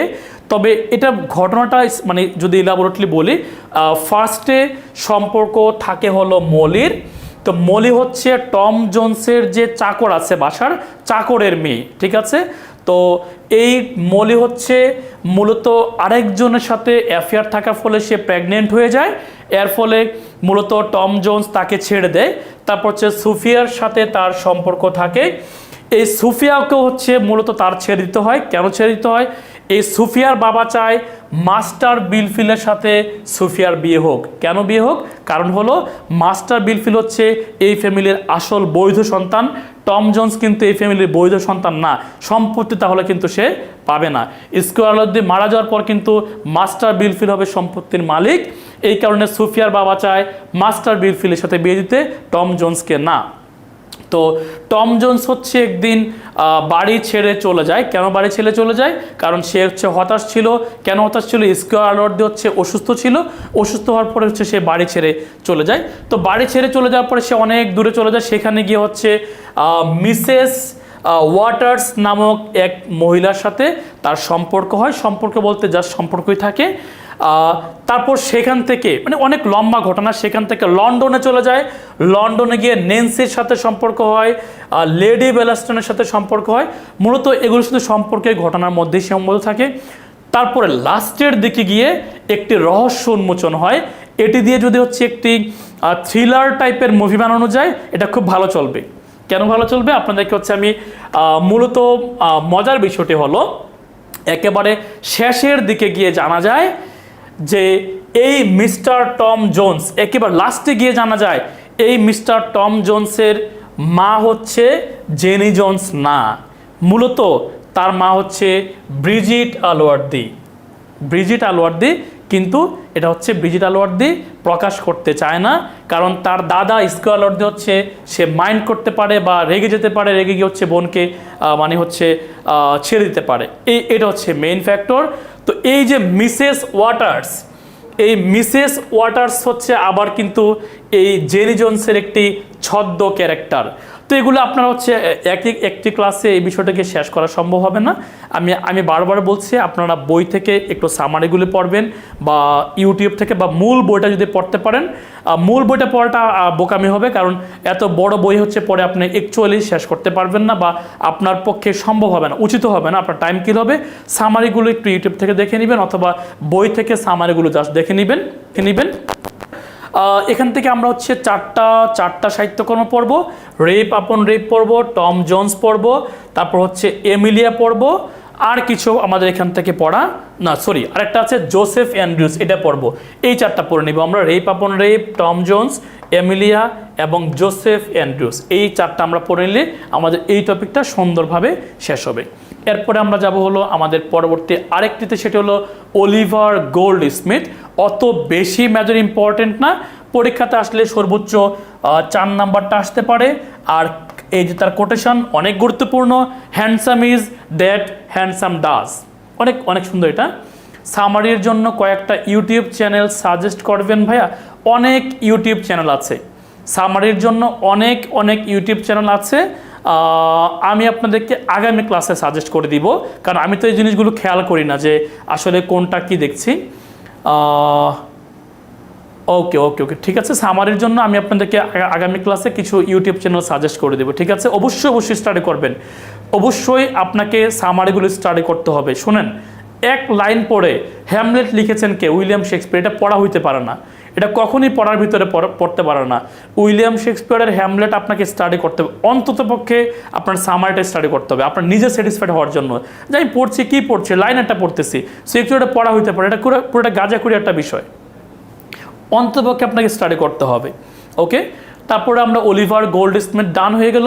থমাস গ্রে অনেক গুরুত্বপূর্ণ, অনেকবার পরীক্ষাতে আসছে। দেখেন 36 বিসিএসে আসছে, আবার 37 বিসিএসে আসছে, একই বিষয় দুইবার আসছে। থমাস গ্রেকে একজন গ্রেভিয়ার্ড পোয়েট বলা হয়। থমাস গ্রেকে কেন গ্রেভিয়ার্ড পোয়েট বলা হয়ে থাকে?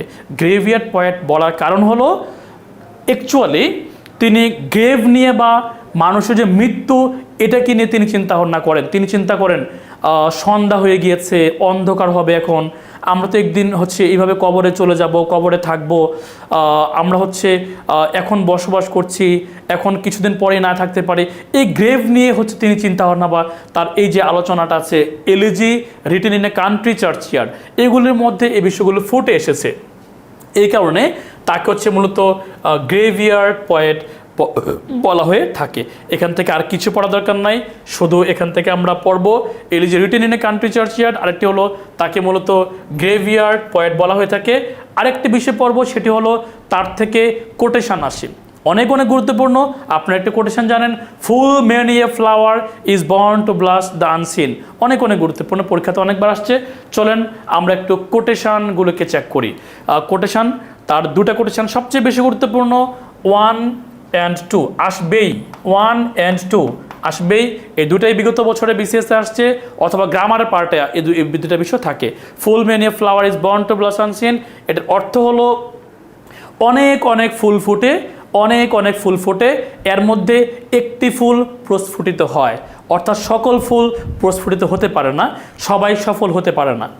আর 2 নম্বরটা হলো হোয়ার ইগনোরেন্স ইজ ব্লিস, যেখানে অজ্ঞতাই হচ্ছে আশীর্বাদ, যেখানে অজ্ঞতাই হচ্ছে আশীর্বাদ, সেখানে আপনি ফুল হওয়াটা বা বোকা হওয়াটাই হচ্ছে আপনার জন্য বুদ্ধিমানের কাজ।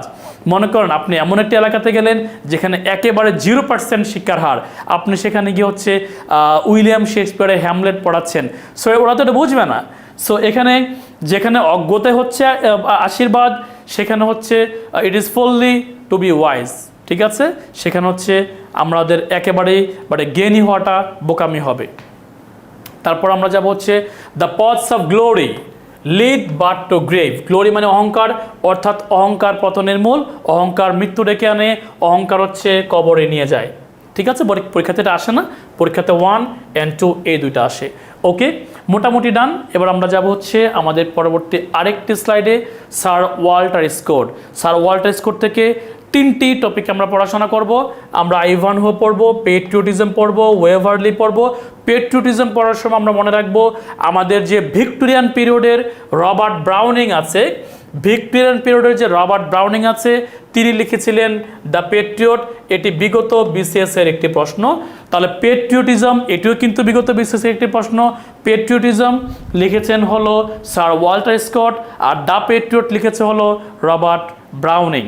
সো একটু কম্পেয়ার করে পড়বেন, ঠিক আছে, একটু কম্পেয়ার করে করবেন। যেমন সিজার অ্যান্ড ক্লিওপেট্রা, অ্যান্টোনিয়ান ক্লিওপেট্রা, বলেন দেখি, বলেন অ্যান্টোনিয়ান ক্লিওপেট্রা কে লিখেছেন আর সিজার অ্যান্ড ক্লিওপেট্রা কে লিখেছেন, দেখি পারেন কিনা বলেন। সিজার অ্যান্ড ক্লিওপেট্রা কে লিখেছেন, অ্যান্টোনি অ্যান্ড ক্লিওপেট্রা কে লিখেছেন। একটু এভাবে একটু কম্প্যারিজন করে পড়লে এই বিষয়গুলো আমাদের ভালো মনে থাকে। দেখি বলতে পারেন কিনা বলেন। সিজার অ্যান্ড ক্লিওপেট্রা কে লিখেছেন, আর কিছু বলা দরকার না, বলেন সিজার অ্যান্ড ক্লিওপেট্রা কে লিখেছেন, দেখি বলতে পারেন কিনা। আপনারা অনেক দুর্বল লিটারেচারে, আপনার লিটারেচার অনেক দুর্বল, অনেক অনেক দুর্বল, নো প্রবলেম, জাস্ট যতটুকু পড়াচ্ছে এতটুকু পড়েন, এর বাইরে যাবেন না, এর ভিতর ডিপে যাবেন না, ডিপে গেলে ধরা খাবেন, ডিপে গেলে অনেক টাইম কিল হবে আপনার। ওকে, পেট্রিয়টিজম, পেট্রিয়টিজম, পেট্রিয়টিজম বানানটা হচ্ছে মিস্টেক আছে, পেট্রিয়টিজম হবে, পেট্রিয়টিজম, পেট্রিয়টিজম দেশপ্রেম যেটা, বলেন। ওকে, আপনারা আসলে অনেক দুর্বল, কি বলেন? এক্স্যাক্টলি, এবার ঠিক আছে, সামিহা রহমান ঠিক আছে। এবার জর্জ বার্নার্ড শ, অনেক বিখ্যাত একজন নাট্যকার, উইলিয়াম শেক্সপিয়ারের পরে অনেক বিখ্যাত একজন নাট্যকার হলো জর্জ বার্নার্ড শ। আপনারা একেবারে স্টাডি করেন নাই, নো প্রবলেম, যতটুকু পড়াচ্ছে এগুলো একটু ভালো করে স্টাডি করবেন, হ্যাঁ, একটু বারবার এগুলো ঘাটাঘাটি করবেন, বারবার রিপিটেডলি ক্লাসটা দেখবেন, ঠিক আছে। ওকে, তাহলে স্যার ওয়াল্টার স্কট থেকে আমরা হচ্ছে আইভানহো, পেট্রিয়টিজম, ওয়েভারলি এই তিনটাই পড়ব। আর যেটা বলছিলাম যে অ্যান্টোনিয়ান ক্লিওপেট্রা হচ্ছে আমাদের উইলিয়াম শেক্সপিয়ার, আর সিজার অ্যান্ড ক্লিওপেট্রা হচ্ছে জর্জ বার্নার্ড শ। একটু কম্পেয়ার করে পড়বেন, patriotism, the patriot, rape upon rape, the rape of the lock, এভাবে একটু কম্পেয়ার করে পড়বেন, সো দ্যাট এগুলো ভালোভাবে মনে থাকে। এবার আমরা চলে যাব আরেকজন, সেটি হলো আপনারা জানেন যে আমাদের মিস্টার রুশো, তাই না? রুশো আপনারা জানেন যে সে হচ্ছে একজন ফ্রেঞ্চ রেভলিউশন বা ফরাসি বিপ্লবের একজন মানে কর্মী বা পায়োনিয়ার বা অগ্রদূত বলতে পারেন। তো তার এখানে মূলত পরীক্ষাতে যেটি আসে সেটি আসে হলো এটি আসে পরীক্ষাতে, যে man is born free but everywhere he is in change, অর্থাৎ মানুষ হচ্ছে জন্মগতভাবে শিকল ছাড়া বা চেইন ছাড়া একেবারে কোনো কিছু ছাড়াই সে জন্মগ্রহণ করে, বাট জন্মগ্রহণ করার পরে সে পেট থেকে বের হওয়ার পরেই সে হচ্ছে শিকলে আবদ্ধ হয়ে যায়। কত সুন্দর একটি কথা, প্রতিটি কোটেশন অনেক অনেক মজা পাবেন যদি আপনি একটু ফিল করতে পারেন এদেরকে। তারপর পেশেন্স ইজ বিটার, মানে ধৈর্য হচ্ছে অনেক কষ্টের, বাট এটার ফলাফল অনেক মধুর। ধৈর্য ধরে স্টাডি করেন, অনেক কষ্ট লাগবে, চাকরিটা পেয়ে গেলে ফলাফল হয়ে গেলে আপনার কাছে অনেক ভালো লাগবে, অনেক মধুরতম হবে তখন। The social contract and Pygmalion, the social contract অনেকবার পরীক্ষাতে আসছে। সো জ্যাক রুশো থেকে আমাদের আর কিছু পড়া দরকার নাই। জ্যাক রুশোর সাথে আরেকজন আছেন আমাদের ফরাসি বিপ্লবের অগ্রনায়ক, সেটা আপনারা জানেন, তার নাম হচ্ছে ভলতেয়ার। সো ভলতেয়ার থেকে আমাদের যা পড়া উচিত, একেবারে কিছু পড়া উচিত না। ভলতেয়ার থেকে মূলত পরীক্ষাতে প্রশ্ন আসে তার কোটেশনগুলো, মূলত তার কোটেশনগুলো পরীক্ষাতে আসে। চলেন তার কোটেশনগুলো আমরা দেখে আসি। কোটেশন হচ্ছে, এটা পরীক্ষাতে অনেকবার আসছে, এটার অর্থ হলো যদি এই মহাজগতে স্রষ্টা না থাকেন, যদি এই মহাজগতে গড এক্সিস্ট না করেন, আমাদের দরকার হতো গডকে মানে খুঁজে বের করা, আমাদের দরকার হতো গডকে খুঁজে বের করা। ওকে, আচ্ছা, তারপর হচ্ছে I disapprove of what you say but I will defend to that you right to say it. দেখেন এই যে 2 নাম্বারটা দেখেন, I disapprove of what you say but I will defend to that you right to say, এটা অর্থটা আপনাকে খেয়াল করেন, মনে করেন। আচ্ছা, প্রথমটা তো বললাম, প্রথমটার অর্থ হলো স্রষ্টা যদি এক্সিস্ট না করতো আমাদের উচিত হতো বা আমরা কি করতাম, আমরা হচ্ছে মূলত তাকে খুঁজে বের করতাম যে স্রষ্টা কোথাও না কোথাও আছে, না হলে এই বিশ্ব ব্রহ্মাণ্ড কে তৈরি করেছেন আমরা খুঁজতাম তখন বের করার জন্য, যদি স্রষ্টা এক্সিস্ট না করতো বা না করে। 2 নাম্বারটা অর্থটা আমার সবচেয়ে পছন্দের অর্থ, সেটা হলো আপনি আওয়ামী লীগ বিএনপি যাই করেন, আপনাকে হচ্ছে আমি কথা বলার অধিকার দিব, কিন্তু আপনার কথার সাথে আমি একমত হব না, সেটা আমার অধিকার। আপনি বলেন এটা, হ্যাঁ ঠিক আছে, আপনি বলতেই পারেন, আপনার বলার অধিকার আছে, আপনার বলার অধিকার আছে, কিন্তু আমি একমত না। কিন্তু আপনার বলার অধিকার দেওয়ার জন্য আমি মৃত্যুবরণ করতে পারি। আপনি বলবেন, মিথ্যা কথাটাই বলবেন, আমি সেই মিথ্যা কথাটা বলার জন্য হচ্ছে আমি জীবন পর্যন্ত দিতে পারি, কারণ সেটা আপনার অধিকার, কিন্তু আমি একমত নাও হইতে পারি আপনার কথার সাথে। কত সুন্দর দেখেন, I disapprove of what you say, আপনি যা বলেন আমি সেটা ডিসঅ্যাপ্রুভ করতে পারি, বাট আমি মৃত্যু পর্যন্ত বরণ করতে পারি আপনার বলার যে অধিকার আছে সে অধিকারের জন্য। এখান থেকে আর কোনো কিছু আসে না, এই 2টা পড়া দরকার নাই। Common sense is not so common, common sense অত বেশি কমন না। Prejudice is the reason of fools, prejudice is the reason of fools, মানে বোকাদের কারণে হচ্ছে কি মূলত কুসংস্কার বা প্রিজুডাইস। এখান থেকে আমরা 2টা পড়বো, অনেকবার আসছে, এর বাহিরে প্রশ্ন একেবারেই আসবে না বা আসা উচিত হবে না। চলেন আমরা এবার চলে যাব আমাদের একেবারে লাস্ট পার্টে। আমি আপনাদের জন্য 50টি প্রশ্ন মূলত একেবারে বেছে বেছে 50টি প্রশ্ন রেখেছি, যে প্রশ্নগুলো পরীক্ষাতে আসবেই বা আসতে পারে বা এইভাবেই পরীক্ষাতে প্রশ্নগুলো আসে, এর বাইরে আসার কথা না।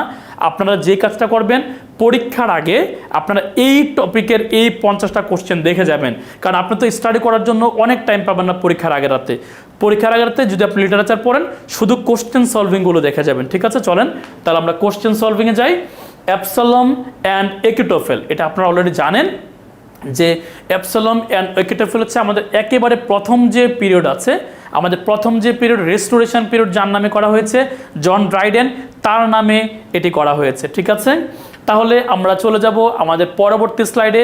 জন ড্রাইডেন কিন্তু মূলত রেস্টোরেশন পিরিয়ডের জন্য, এবং মূলত অ্যাবসালম অ্যান্ড একিটোফেল তিনি আরেকটা লিখেছিলেন, আপনাদের খেয়াল আছে? বলেন জন ড্রাইডেন কোনটি লিখেছিলেন, বলেন অল ফর লাভ নাকি লাভ ফর লাভ, দেখি বলেন জন ড্রাইডেন কোনটি লিখেছিলেন, অল ফর লাভ নাকি লাভ ফর লাভ, দেখি বলতে পারেন কিনা? জন ড্রাইডেন কোনটি লিখেছিলেন, অল ফর লাভ, আর লাভ ফর লাভ লিখেছিলেন কে? উইলিয়াম কনগ্রিভ, যিনি কমেডি অফ ম্যানার্সের জনক। ওকে, তাহলে আমরা চলে যাব পরবর্তী আরেকটি প্রশ্নে, সেটি হলো হুডিভার্স রিটেন বাই স্যামুয়েল বাটলার। এটি মূলত কি? আমি আপনাদেরকে বলেছিলাম যে এটি মূলত হচ্ছে একটি স্যাটারিক পোয়েম, তাই না? এটা অলরেডি আপনারা জানেন যে এটি হচ্ছে মূলত একটি স্যাটারিক পোয়েম। তো স্যামুয়েল বাটলারের সবচেয়ে গুরুত্বপূর্ণ সাহিত্যকর্ম এইটা, যে হুডিভার্স, এটার প্রটাগনিস্ট সে নিজেই এবং সে একজন যোদ্ধা। এটা হচ্ছে একটা স্যাটায়ার টাইপের একটা কবিতা। চলে যাব হচ্ছে নাম্বার 3-তে, সেটি হলো Samuel Johnson is a writer of. আপনারা কিন্তু জানেন যে স্যামুয়েল জনসন অনুসারে মূলত একটি যুগের নামকরণ করা হয়েছে, জনসন অনুসারে একটি যুগের নামকরণ করা হয়েছে, সেটি হলো 3 নাম্বার যুগটি, the age of sensibility, the age of sensibility, অর্থাৎ উত্তর হচ্ছে অপশন নাম্বার সি। ওকে, এবার আমরা চলে যাব হচ্ছে which the following pieces doesn't belong to the new classical period, দেখি বলতে পারেন কিনা? নিউ ক্লাসিক্যাল পিরিয়ডে কোনটি বিলং করে না? নিউ ক্লাসিক্যাল পিরিয়ডে কোনটি বিলং করে না? অলরেডি আমরা জানি যে গলিভার্স ট্রাভেলস হচ্ছে জনাথন সুইফটের, এটি নিউ ক্লাসিক্যাল পিরিয়ডের। অ্যান এসে অন ক্রিটিসিজম, এটিও নিউ ক্লাসিক্যাল পিরিয়ডের। অল ফর লাভ, এটিও কিন্তু নিউ ক্লাসিক্যাল পিরিয়ডের। কিন্তু আমরা জানি ভোলপনে এটি হচ্ছে কার বলেন, বলেন ভোলপনে কার বলেন দেখি, ভোলপনে কার বলেন দেখি পারেন কিনা, এবং কোন যুগের বলেন দেখি। এক্স্যাক্টলি হ্যাঁ কি লিখে, ভালো লিখেছেন, ভেরি গুড। ভোলপনে কার বলেন, ভোলপনে হচ্ছে ব্যান জনসনের, যেটা কিনা হচ্ছে রেনেসা পিরিয়ডের, ব্যান জনসন রেনেসা পিরিয়ডের, ঠিক আছে। ওকে, চলে যাব হচ্ছে পরবর্তী স্লাইডে। পরবর্তী স্লাইডে যেটি আছে, Tom Jones by Henry Fielding was first published in, এটি 23তম বিসিএসে আসছিল। আপনাদেরকে আমি বলেছি যে এই কোশ্চেনের বা হেনরি ফিল্ডিংয়ের জন্মসালটি আমি কেন লিখে দিয়েছি, there is a reason, because এই কোশ্চেনটি এভাবে পরীক্ষাতে আসে এবং এভাবেই পরবর্তী বছর যখন আসবে আবার এইভাবেই আসবে যে 18 শতাব্দীর প্রথম শতাব্দীতে হেনরি ফিল্ডিংয়ের জন্ম ছিল। এই কারণে হচ্ছে আমরা মূলত তার নামটি, তার যে জন্মসাল বা মৃত্যুসালটি আমরা জেনে নিয়েছি, অর্থাৎ এটার উত্তর হলো the first half of the 18th century. আমরা এরপরে চলে যাব সলিচুড সামটাইমস ইজ বেস্ট সোসাইটি। আপনাদেরকে খেয়াল আছে, আপনাদের খেয়াল আছে আমি 5টির কথা বলেছিলাম, better to reign in hell than serve in heaven, তারপর চাইল্ডহুড শোজ দ্য ডে, তাই না, childhood shows the morning as কি যেন বলেন, খেয়াল আছে আপনাদের, solitude sometimes is best society, বলেন বলেন বলেন কে এটা, রাইট। ওকে, সো এটা হচ্ছে জন মিল্টন বা আমাদের এপিক পোয়েটের। তারপর চলুন আমরা পরবর্তীতে যাই, the prose satire a tale of a tub, এটা আপনারা অলরেডি জানেন যে টেল অফ এ টাফ কে লিখেছেন বলেন দেখি। খেয়াল আছে আপনাদের, গেলিভার্স ট্রাভেলস, তারপর হচ্ছে টেল অফ এ টাফ, তারপর হচ্ছে মডেস্ট প্রপোজাল, খেয়াল আছে আপনাদের এ মডেস্ট প্রপোজাল, তাই না, খেয়াল আছে দ্য ব্যাটল অফ বুকস, খেয়াল আছে আপনাদের the battle of books, a modest proposal, a tale of tub, তারপর গেলিভার্স ট্রাভেলস, কে লিখেছেন এগুলো, এগুলো লিখেছেন হচ্ছে আমাদের ফেমাস স্যাটারিস্ট জনাথন সুইফট। তারপর the play she stoops to conquer is written by, আমি আপনাদেরকে বলেছিলাম যে এইটি শুধু তার একমাত্র একটি পড়লেই হবে, তার বাকি সবগুলো পড়া দরকার নাই, এটা বলেছিলাম আপনাদেরকে, বরং একটি দিয়েছিলাম যে শুধু এটাই পড়বেন, কারণ এটাই বিগত বছর পরীক্ষাতে আসছিল এবং এটাই হচ্ছে বেশি দেখা যায় যদি তার থেকে পরীক্ষাতে প্রশ্ন আসে, শুধু একটি, সেটা হলো অলিভার গোল্ডস্মিথ, যিনি একজন আইরিশ সাহিত্যিক, আয়ারল্যান্ডে তার জন্ম, অলিভার গোল্ডস্মিথ। চলেন তাহলে আমরা এবার পরেরটিতে যাই, Alexander Pope is the most famous poet of which age, বলেন আলেকজান্ডার পোপের নাম অনুসারে কিন্তু একটি সাহিত্য যুগের নামকরণ করা হয়েছে, সেই যুগটি কিন্তু অলরেডি আপনারা জানেন, দেখি বলতে পারেন কিনা, দেখি বলতে পারেন কিনা, কমেন্ট করতে থাকেন। ওকে, কাউসার হোসেন বি বলছেন, লাবণী, ট্রিনা সবাই বি বলছেন, এক্স্যাক্টলি সেটির নাম হচ্ছে অগাস্টান পিরিয়ড। সো আমরা এবার চলে যাব পরবর্তী আরেকটি প্রশ্নে, সেটি হলো which of the following is not a character from Daniel Defoe's Robinson Crusoe. খুব খুব ভালো একটি প্রশ্ন, যে রবিনসন ক্রুসোর যে সাহিত্যকর্ম ড্যানিয়েল ডিফোর যে সাহিত্যকর্ম রবিনসন ক্রুসো আছে, এর ক্যারেক্টার কোনটি নয়। ওকে, তাহলে রবিনসন ক্রুসো আমরা জানি আছে নিজেই সে প্রোটাগনিস্ট এবং হচ্ছে জুরি আছে, ফ্রাইডে আছে, তাহলে বলেন ব্যারন ব্যারন কোন সাহিত্যিকের ক্যারেক্টার, বলেন ব্যারন কোন সাহিত্যিকের ক্যারেক্টার বলেন দেখি, ব্যারন কোন সাহিত্যিকের ক্যারেক্টার, ব্যারন কোন সাহিত্যিকের ক্যারেক্টার, ব্যারন কোন সাহিত্যিকের ক্যারেক্টার দেখি বলতে পারেন কিনা। ওকে, সো ব্যারন হচ্ছে আমরা অলরেডি জানি যে আলেকজান্ডার পোপের, এবং কোনটি খেয়াল আছে the rape of the lock. So আমরা কিন্তু আজকে ক্লাসে একটিও পোল নেই নাই, চলুন আমরা দুই একটা কুইজে যাই, চলেন। সো সবাই উত্তর করতে থাকেন। Preface to Shakespeare is written by, দেখি আচ্ছা এই কোশ্চেনটা একটু কঠিন হবে, এটা নিচ্ছি না আমরা একটা আরেকটু সহজ একটা প্রশ্ন নিব, মানে সহজ বলতে যাতে একটু ক্রিটিক্যাল এবং অন্যরকম হয়, ঠিক আছে, একটু অন্যরকম যাতে হয়। ওকে, সো এটা একটা সহজ প্রশ্ন ছিল, এটা নিব না আমরা, স্যামুয়েল জনসনের প্রিফেস টু শেক্সপিয়ার। তো আমরা এবার আরেকটা প্রশ্ন একটু আনকমন বা একটু যাতে আপনাদের টাইম হচ্ছে একটু ব্রেন স্টর্মিং হয়, চলেন দেখি লাভ ফর লাভ, নাইস, এই কোশ্চেনটা আমরা নিব, দেখি উত্তর করতে পারেন কিনা, লাভ ফর লাভ, দেখি পারেন কিনা, লাভ ফর লাভ, এটাই হচ্ছে আপনারা সব উত্তর করবেন। তাহলে একটু প্যাচ আছে এটার মধ্যে, তাহলে এই কোশ্চেনটা স্টাডি করতে ভালো মনে হবে।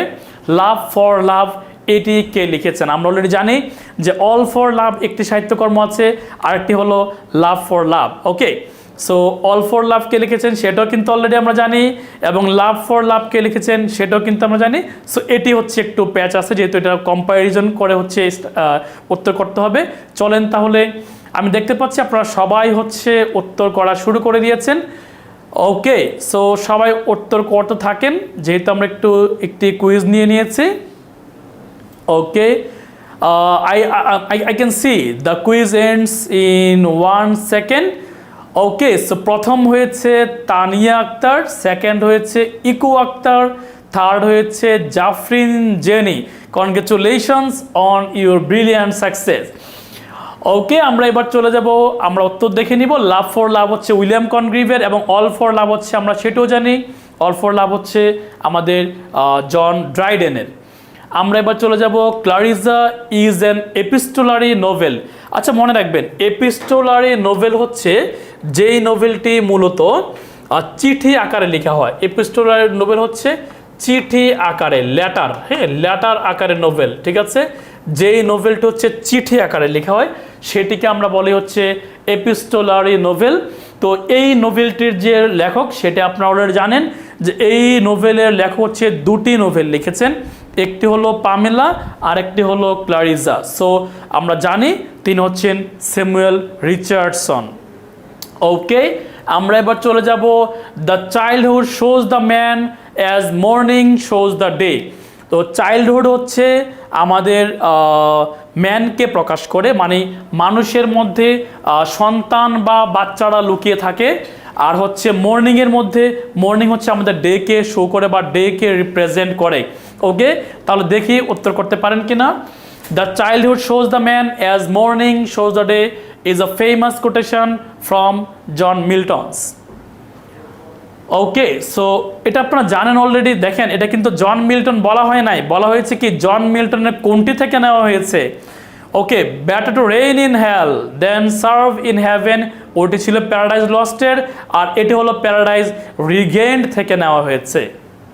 আমরা চলে যাব তাহলে পরবর্তী আরেকটি প্রশ্ন, সেটি হলো দ্য ট্র্যাজেডি অল ফর লাভ। একটু আগে মাত্র আপনাদেরকে এই প্রশ্নটা দিয়েছিলাম যে লাভ ফর লাভ হলো উইলিয়াম কনগ্রিভের, আর অল ফর লাভ হলো সেটাও কিন্তু আপনারা জানেন।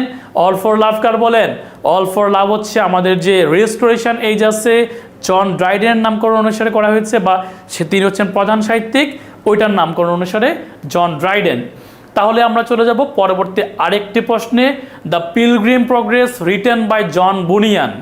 বলেন এটি কি ছিল? এটা কিন্তু পরীক্ষার বিগত বিসিএস এর একটি প্রশ্ন, দেখি এটি আপনারা উত্তর করতে পারেন কিনা। পিলগ্রিম প্রগ্রেসটা এটি কিন্তু হচ্ছে কি ছিল বলেন দেখি, একটি দেখি উত্তর করতে পারেন কিনা। অরিজিৎ বিশ্বাস, মোহাম্মদ নাজমুস না, ওকে, মারি না, ঠিক আছে, ভেরি গুড। ওকে, একটু কঠিন। ওকে, সো আমি আপনাদেরকে বলে দিই, এটি উত্তর হচ্ছে এলিগরি প্রোজ। এলিগরি প্রোজ মানে আপনারা জানেন যে রূপক একটি গদ্য, এটি দ্য পিলগ্রিম প্রগ্রেস জন বুনিয়ানের রূপক একটি গদ্য।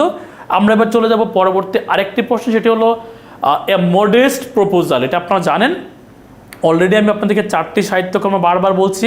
The battle of books, a modest proposal. কি বলেন দেখি? খুবই সহজ কিন্তু, তাই না? উত্তর হচ্ছে অপশন নাম্বার বি, যেটি আমরা বলতে পারি জনাথন সুইফটের the a modest proposal. Okay, so আমরা চলে যাব পরবর্তী আরেকটি প্রশ্নে। এলিজি 36 বিসিএসে আসছিল, 37 বিসিএসে আসছিল, 36ও আসছিল এবং 37ও আসছিল, রিপিটেড হয়েছে প্রশ্নটি, দুটি বিসিএসে একটা না আসছে। Elegy written in a country churchyard is a famous poem written by. সেগুলো খেয়াল করবেন, এটা কি ছিল? এটা একটা পোয়েম ছিল, কারণ আমরা জানি এটি লিখেছেন থমাস গ্রে। থমাস গ্রেকে বলা হয় গ্রেভিয়ার্ড পয়েট। থমাস গ্রেকে কি বলা হয়? গ্রেভিয়ার্ড পয়েট বলা হয়। Okay, so the next question, the Dunciad. আপনাদেরকে বলেছিলাম যে ওই সাহিত্যিক এর মধ্যে ডান্সিয়ার্ডটি পরীক্ষাতে আসে। বলেন দেখি এটি পারেন কিনা, বলেন দেখো উত্তর কি হবে। দ্য ডান্সিয়ার্ড কে লিখেছেন বলেন, পারার কথা। ওকে, আমি দেখতে পাচ্ছি জাফরিন লিখেছেন ডি, অরিজিৎ বিশ্বাস লিখেছেন এ, বাকিরা উত্তর করেন দেখি। নিউ ইউজার লিখেছেন পোপ, ইতিকণা লিখেছেন ডি, কাউসার হোসেন লিখেছেন ডি। কি পারার কথা না এটা? এটা তো পারার কথা ছিল আপনাদের, কারণ তিনি তো বিখ্যাত একজন সাহিত্যিক। ওকে, সো এটি হচ্ছে লিখেছেন আলেকজান্ডার পোপ। এটা কিন্তু আপনাদেরকে হচ্ছে আমি দাগিয়ে দিয়েছিলাম যে দ্য ডান্সিয়ার তার থেকে পরীক্ষাতে আসে। চলেন তাহলে আমরা আরেকটি প্রশ্ন যাব। হু wrote the play the way of the world? এটি আসছে হলো 44 বিসিএসে, 44 বিসিএসে আসছে এটি। সো পরীক্ষাতে এটা কিন্তু আবার রিপিট হতে পারে অথবা অন্যভাবেও কিন্তু আসতে পারে, ঠিক আছে? ওকে, তাহলে আমরা যাব the way of the world. এটাকে লিখেছেন সেটিও কিন্তু আমরা জানি। The way of the world লিখেছেন হচ্ছে উইলিয়াম কনগ্রিভ। আপনারা আমাকে বলেন উইলিয়াম কনগ্রিভকে কি বলা হয়, মানে কিসের জনক বলা হয়, দেখি বলতে পারেন কিনা। উইলিয়াম কনগ্রিভকে কি বলা হয় বা কিসের জনক বলা হয়ে থাকে বলেন দেখি। উইলিয়াম কনগ্রিভকে কিসের জনক বলা হয়ে থাকে বলেন দেখি। এক্স্যাক্টলি, নিউ ইউজার লিখেছেন comedy of manners, comedy of, Masum লিখেছেন comedy of manners, very good, comedy of manners বলা হয়ে থাকে। পরের প্রশ্ন, better to reign in hell than serve in heaven, who wrote this? কে লিখেছেন সেটা আমরা খুবই ভালোভাবে জানি। এটা আমাদের একেবারেই হচ্ছে টাইম নেওয়া উচিত নয়। এটা হচ্ছে জন মিল্টন। এটা বলেছে কে? বলেছে হচ্ছে শতান, তাই না? এবং শতান কোথায় তো কিসে বলেছে? বলেছে হচ্ছে প্যারাডাইজ লস্টে। তারপর of the following authors who wrote an epic, epic কে লিখেছেন সেটিও আমরা জানি, কারণ আমরা জানি জন মিল্টনকে একজন মহাকাব্যিক বা এপিক পয়েট বলা হয়ে থাকে। সো উত্তর হচ্ছে আমাদের জন মিল্টন। আমরা এবার চলে যাব পরবর্তী আরেকটি প্রশ্নে। Who wrote the picaresque novel title Tom Jones? Okay okay, চলেন দেখি এটা উত্তর করেন।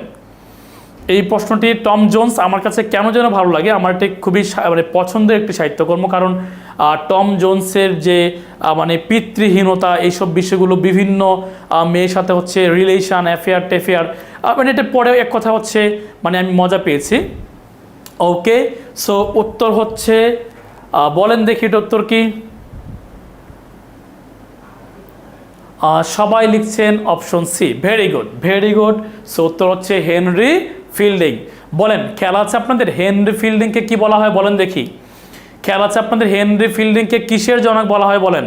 হেনরি ফিল্ডিংকে কিসের জনক বলা হয় খেয়াল আছে আপনাদের? হেনরি ফিল্ডিংকে কিসের জনক বলা হয়ে থাকে? হেনরি ফিল্ডিংকে বলা হয়ে থাকে modern English novel, modern English novel. So উত্তর প্রশ্ন হয়ে গেল এটি।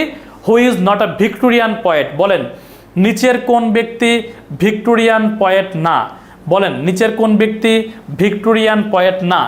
আমরা জানি Alfred Tennyson Victorian poet, Robert Browning Victorian poet, Matthew Arnold Victorian poet এবং আলেকজান্ডার পোপ, তিনিও কিন্তু একজন মক হিউরিক পয়েট। এবং এই মক হিউরিক পয়েট হচ্ছে কোন যুগের? নিউ ক্লাসিক্যাল যুগের মধ্যে যে অগাস্টান পিরিয়ড আছে সেটিতে হচ্ছে আমরা আলেকজান্ডার পোপকে খুঁজে পাই এবং আলেকজান্ডার পোপের নাম অনুসারে কিন্তু অগাস্টান পিরিয়ডের নামকরণ করা হয়েছে বা তিনি প্রধান সাহিত্যিক এখানে। ওকে, সো আমরা যাব পরবর্তী আরেকটি প্রশ্নে, সেটি হলো Alexander popes essay on man. এটা আসছে 44 বিসিএসে। আপনাদেরকে আমি বলেছি যে 44 বিসিএসে আলেকজান্ডার পোপের এসে অন ম্যান এই সাহিত্যকর্মটি আসছে এবং এই সাহিত্যকর্মটি মূলত কোন ধরনের সাহিত্যকর্ম সেটিও কিন্তু পরীক্ষাতে আসছে। সো এটি হলো একটি পয়েম টাইপের সাহিত্যকর্ম। ওকে, সো আমরা যাব পরবর্তী আরেকটি প্রশ্নে, সেটি হলো the rape of the lock by Alexander Pope is. বলেন আলেকজান্ডার পোপের রেপ অফ দ্য লকটি কী ছিল বলেন তো? এটি কি কোনো সাধারণ পোয়েম ছিল? সাধারণ পোয়েম না, এটি ছিল কি মকারি টাইপের একটা পোয়েম ছিল। কারণ বলা হয়েছে চুলের যে লক বা চুলের যে বেনি এটাকে কর্তন করা হয়েছে, মানে রেপ করা হয়েছে বা হরণ করা হয়েছে। এইসব নিয়ে হচ্ছে মকারি করেছিলেন সমাজে বিভিন্ন তুচ্ছ তুচ্ছ বিষয়গুলো নিয়ে, সেটাকে আমরা বলছি মক হিরোইক পোয়েম। এরপরে আমরা যাব হলো আমাদের পরবর্তী আরেকটি প্রশ্নে, সেটি হলো who is the most famous satirist in English literature? অনেকবার পরীক্ষাতে আসছে সবচেয়ে বেশি ফেমাস স্যাটারিস্ট কে? এটাও আমরা জানি, আমরা অলরেডি তাদের নামগুলো বলেছি, the battle of the books, a modest proposal, a tale of a tub, Gulliver's travels. So এটা হচ্ছে mister Jonathan Swift. Okay, so তারপর হচ্ছে আমরা যাব পরবর্তী আরেকটি প্রশ্ন, সেটি হলো প্যারাডাইজ লস্টের মূলত কি অ্যাটেম্প করেছিল? প্যারাডাইজ লস্ট মূলত কি অ্যাটেম্প করেছিল? অ্যাটেম্পটেড সে মানে মেল অ্যাটেম্পটা কি ছিল এই এই এপিক পয়েটের? বলেন এই এপিক পোয়েমের কি মূলত অ্যাটেম্পশন ছিল? অ্যাটেম্প্ট কি ছিল বলেন দেখি। অ্যাটেম্প্ট ছিল মূলত গডের যে ওয়েগুলো টু ম্যান, মানুষের কাছে, টু ম্যান মানুষের কাছে, বুঝেন, মানুষেরটা গডের কাছে না, গডেরগুলো মানুষের কাছে, ঠিক আছে? গডের ওয়েগুলো হচ্ছে মানুষের কাছে, ওকে?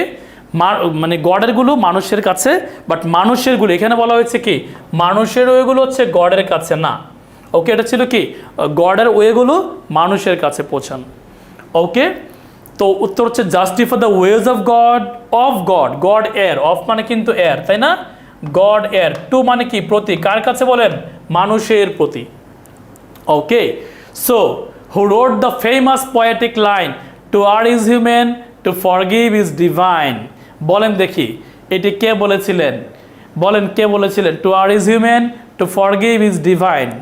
পারার কথা, কারণ আমি আপনাদেরকে বলেছি জন মিল্টনেরগুলো পড়বেন, আলেকজান্ডার পোপেরগুলো পড়বেন, এগুলো একটু বেশি বেশি পরীক্ষাতে আসে, ওকে? সো এটা উত্তর হচ্ছে আলেকজান্ডার পোপ। এরপরে আমরা যাব হলো পরবর্তী প্রশ্নে, who is the composer of paradise lost? এটি খুবই বাচ্চাদের একটি প্রশ্ন, যদিও বিসিএস বিগত বছর অনেকবার আসছে। আমি আপনাদেরকে আবারও বলছি, আপনারা এই 50টা প্রশ্ন একটু ভালো করে অপশন সহ একটু স্টাডি করবেন। এগুলো কিন্তু অনেক অ্যানালাইসিস করে, বিগত বছরের কোশ্চেনগুলোকে অ্যানালাইসিস করে তৈরি করা হয়েছে। প্রশ্নগুলো আসলে এই প্যাটার্নে আসতে পারে, ওকে? সো প্যারাডাইজ লস্ট লিখেছেন জন মিল্টন, সেটি আমরা জানি।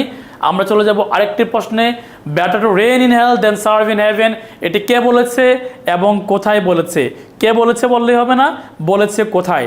প্যারাডাইজ রিগেন্ডে বলেছে, প্যারাডাইজ লস্টে বলেছে, এবং কি অ্যাডাম বলেছে নাকি শ্যাটান বলেছে? বলেন। ইয়েস, এটা হচ্ছে আমাদের মিস্টার শ্যাটান বলেছে, এবং কোথায় বলেছে বলেন? প্যারাডাইজ লস্টে বলেছে সে, এই কারণে সে প্যারাডাইজ হারিয়ে ফেলে। তারপর আমরা যাব হলো পরবর্তী প্রশ্নে, হু রোট লাইচিদাস? বলেন দেখি, এটিও তো আপনাদেরকে পড়িয়েছি, বলেন। আমি বলেছি আপনাদের লাইচিদাস পড়বেন, বলেন কে কে লিখেছে বলেন। ওকে, সো সবাই কিন্তু অলরেডি দেখছি আমি সি নাম্বার দিচ্ছেন উত্তর, এক্স্যাক্টলি, কারণ আমি আপনাদেরকে বলেছি যে প্যারাডাইজ লস্ট পড়বেন, প্যারাডাইজ হচ্ছে রিগেন্ড পড়বেন। আপনাদের কাছে ছোট একটি প্রশ্ন, বলতে পারবেন এই লাইচিদাস জন মিল্টন লিখেছেন, তার বন্ধু একজন কবি আছেন, তার বন্ধু আছেন একজন কবি, ওই কবির মৃত্যুকে নিয়ে লিখেছেন, দেখি বলতে পারেন কিনা। ওই কবির মৃত্যুকে নিয়ে তিনি এই লাইচিদাস হচ্ছে সাহিত্যকর্মটা লিখেছেন। ওয়ার্ডসওয়ার্থ না, ওয়ার্ডসওয়ার্থ না, ওয়ার্ডসওয়ার্থ না, ওয়ার্ডসওয়ার্থ হচ্ছে রোমান্টিক পিরিয়ডের, ওয়ার্ডসওয়ার্থ তো রোমান্টিক পিরিয়ডের, জন কিটস তো রোমান্টিক পিরিয়ডের। আপনারা রোমান্টিক পিরিয়ডে যাচ্ছেন কেন? রোমান্টিক পিরিয়ডে যাচ্ছেন কেন? আপনারা এই পিরিয়ডেই থাকেন, তার বন্ধু তো এই পিরিয়ডের হবে, রোমান্টিকে যাবে কেন বলেন? না, হয়নি, আপনারা কেউ পারছেন না এটি। ওকে, আমি বলে দিচ্ছি, এটা হচ্ছে এডওয়ার্ড কিং, এটা হচ্ছে এডওয়ার্ড কিং। এডওয়ার্ড কিং এর মৃত্যুকে নিয়ে হচ্ছে জন মিল্টন লাইচিদাস এই সাহিত্যকর্মটি লিখেন, ওকে? সো দেখি আমি অনেকে কিন্তু আপনারা লিখছেন এডওয়ার্ড কিং, জাফরিন লিখেছেন, নিউজের লিখেছেন, গুড গুড, ভেরি গুড। আপনারা কিছু মানুষ আছেন যে লিটারেচার পছন্দ করেন বা ভালোবাসেন, ওকে? যারা একটু লিটারেচার কম পছন্দ করেন তারা সামারি প্রচুর পরিমাণে স্টাডি করবেন, তাহলে মজা পাবেন, কারণ আপনারা লাইন পড়ছেন মজা পাচ্ছেন না, সামারিগুলি পড়লে মজা পেতেন। Sorry, where ignorance is bliss it is folly to be wise. বলেন দেখি কে বলেছে। Where ignorance is bliss it is folly to be wise. যেখানে অজ্ঞতাই হচ্ছে আশীর্বাদ, সেখানে জ্ঞানী হওয়াটা কিন্তু আসলে বোকামি বা মূর্খতা। কে বলেছেন? বলেছেন হচ্ছে আমাদের graveyard poet Thomas Gray. Graveyard poet Thomas Gray বলেছেন এই কথাটি। চলেন তাহলে আমরা হচ্ছে মোটামুটি হু is famous for his elegy, এটাই তো, এটা তাই না, একটু আগে পড়লাম আমরা। কান্ট্রি, পড়েন আপনার elegy written in a country churchyard, elegy written in a country churchyard. Okay, ঠিক আছে। Okay, who is famous for his elegies, already জানেন এটা আপনারা যে এটা হচ্ছে থমাস গ্রে। ওকে, সো আমরা মোটামুটি ভয়েস টু লিলিপুট, এটা তো আপনারা জানেন অলরেডি যে জনাথন সুইফটের যে গেলিভার্স ট্রাভেলসের 4টা পার্ট আছে। 6 ইঞ্চির যে মানুষ আছে সেটাকে আমরা বলি হচ্ছে ভয়েস টু লিলিপুট। লিলিপুট দেশের যে যাত্রাটা ছিল 6 ইঞ্চি মানুষের দেশে যাত্রা। তো ওইখানে হচ্ছে কিন্তু একটা মজার ঘটনা ঘটেছিল। ওই দেশে মজার ঘটনাটি হচ্ছে কি, আমি বলি একটু শুনুন, আপনারা মজা পাবেন। সেটা হলো ওই রাজ্যে আগুন লেগে গিয়েছিল। তো আগুন লেগে গিয়েছিল, এখন তো ঘটনা হয়েছিল যে 6 ইঞ্চি মানুষ, এরা তো পানি আনতে পারে না, বা পানি আনলেও তো আগুন নিভাইতে পারছে না। তো আমাদের মিস্টার গেলিভার তো বিশাল বড় মানুষ, ওদের বাড়িঘরগুলিও ছোট ছোট। তো গেলিভার্স ট্রাভেলস কি করে দিয়েছিল বলেন তো দেখি? Exactly, very good. Gulliver's travel হচ্ছে মিস্টার রাইট, গেলিভার্স ট্রাভেল হচ্ছে কি করে দিয়েছিল? ইউরিনাইট করে দিয়েছিল, অর্থাৎ সে প্রস্রাব করে দিয়েছিল। এর ফলে হচ্ছে কিন্তু সব ভিজে গেছে, আর আগুন থেকে মানুষ হচ্ছে রক্ষা পেয়ে গিয়েছিল। তবে আগুন থেকে রক্ষা পাওয়ার পরে কিন্তু রাজা হচ্ছে তাকে দণ্ড দিয়েছিলেন। রাজা তার প্রতি ক্ষুব্ধ হয়েছিলেন, কারণ সে তো হচ্ছে যে কাজটা করছে এই কাজটা আসলে ভালো কাজ হয় নাই। ঠিক আছে, যদিও মানুষগুলোকে সে বাঁচিয়েছে, তবুও কিন্তু ভালো কাজ হয় না। রাজা কিন্তু এখানে একটু মানে ক্ষুব্ধ হয়েছিলেন তার প্রতি। ওকে, সো এটা হচ্ছে আমাদের মিস্টার জনাথন সুইফটের কাজ। তারপর হচ্ছে Jonathan Swift is the author of, এটা অলরেডি আমরা জানি। জনাথন সুইফটের সবচেয়ে ভালো কাজ হলো আমাদের গেলিভার্স ট্রাভেলস। ওকে, সো ডি নাম্বার গেলিভার্স ট্রাভেলস। আমি আপনাদেরকে আবারও বলছি, আপনারা ক্লাসটি শেষ হওয়ার পরেই 1 ঘন্টা সময় নিয়ে গেলিভার্স ট্রাভেলস মুভিটি ইউটিউব থেকে এখনই দেখে ফেলেন। ঠিক আছে, মজা পাবেন। ওকে, মোটামুটি আমরা শেষ পর্যায়ে চলে আসছি। The first English dictionary was compiled by, আমরা জানি যে 40,000 শব্দের একটি ডিকশনারি লিখেছেন আমাদের স্যামুয়েল জনসন, যাকে কিনা লেক্সিকোগ্রাফার বলা হয়ে থাকে। 40,000 শব্দ ছিল ওই ডিকশনারির মধ্যে, তাকে লেক্সিকোগ্রাফার বলা হয়ে থাকে। তার নাম হচ্ছে স্যামুয়েল জনসন। মোটামুটি the first English novel Pamela, এটা আমরা জানি যে পামেলা এবং ক্লারিসা, পামেলা হচ্ছে প্রথম ইংলিশ নোভেল, যেটি লিখেছেন হচ্ছে স্যামুয়েল রিচার্ডসন, তাই না? এবং ক্লারিসা এটিও কিন্তু তারই নোভেল। সো এটিও কিন্তু উত্তর হচ্ছে স্যামুয়েল রিচার্ডসন। মোটামুটি আমরা আর 2-একটা কোশ্চেন আছে। A little learning is a dangerous thing is a quotation from. A little learning is a dangerous thing, এই কোটেশনটি আমরা কোথায় পাই? অলরেডি আপনারা জানেন যে লার্নিং নিয়ে, তারপর হচ্ছে টু আর্ট ইজ, এই যে বিষয়গুলো আছে এদেরকে হচ্ছে কে লিখেছেন এটা অলরেডি আপনারা জানেন যে আমাদের আলেকজান্ডার পোপ এইসব বিষয়গুলো নিয়ে লেখালেখি করেছেন। আমাদের পরবর্তী যে question, who is considered two B the father of English novel, এটা অলরেডি আপনারা জানেন যে ইংলিশ নোভেলের ফাদার কাকে বলা হয়? ফাদার বলা হচ্ছে হেনরি ফিল্ডিংকে। এটা অনেকবার বলা হয়েছে আপনাদেরকে যে হেনরি ফিল্ডিংকে ফাদার অফ ইংলিশ নোভেল বলা হয়ে থাকে। ওকে, সো মোটামুটি Goethe is the greatest poet of, আপনাদের কি খেয়াল আছে গেটেকে কোন দেশের পয়েট হচ্ছে আমরা হিসেবে জানি? একটু আগে বলে দিয়েছি আপনাদেরকে, জি মানে গেটে, আর জি মানে কি বলেন? জার্মান। জি মানে গেটে, জি মানে জার্মান। সো এভাবে একটু কম্পেয়ার করে খেয়াল থাকলে এই বিষয়গুলো আপনাদের ভালো মনে থাকবে। জিতে গেটে, জিতে জার্মান। সো এটুই আমাদের শেষ হয়ে গেল। এবং মোটামুটি poet Alexander popes famous work কোনটি? এটাও আমরা জানি যে ব্যাডন এবং বেলিন্ডাকে নিয়ে হচ্ছে পপ আলেকজান্ডার যে সবচেয়ে ফেমাস ওয়ার্কটি লিখেছেন সেটি হলো বেনি কর্তন বা বেনি কেটে ফেলা বা বেনি হরণ, মানে হচ্ছে বেনির যে ধর্ষণ বলতে পারি আমরা, the rape of the Lock. Okay, so মোটামুটি full many a flower is born to blush unseen, এটি আমরা জানি যে এটি বলেছে হচ্ছে আমাদের একজন গ্রেভিয়ার্ড পয়েট নামে বিখ্যাত। দেখি বলতে পারেন কিনা আমাদের গ্রেভিয়ার্ড পয়েট নামে বিখ্যাতকে? গ্রেভিয়ার্ড পয়েট নামে বিখ্যাত হচ্ছে থমাস গ্রে। এটি হচ্ছে full many of flower is born to blossom seen, এটি তিনি বলেছেন।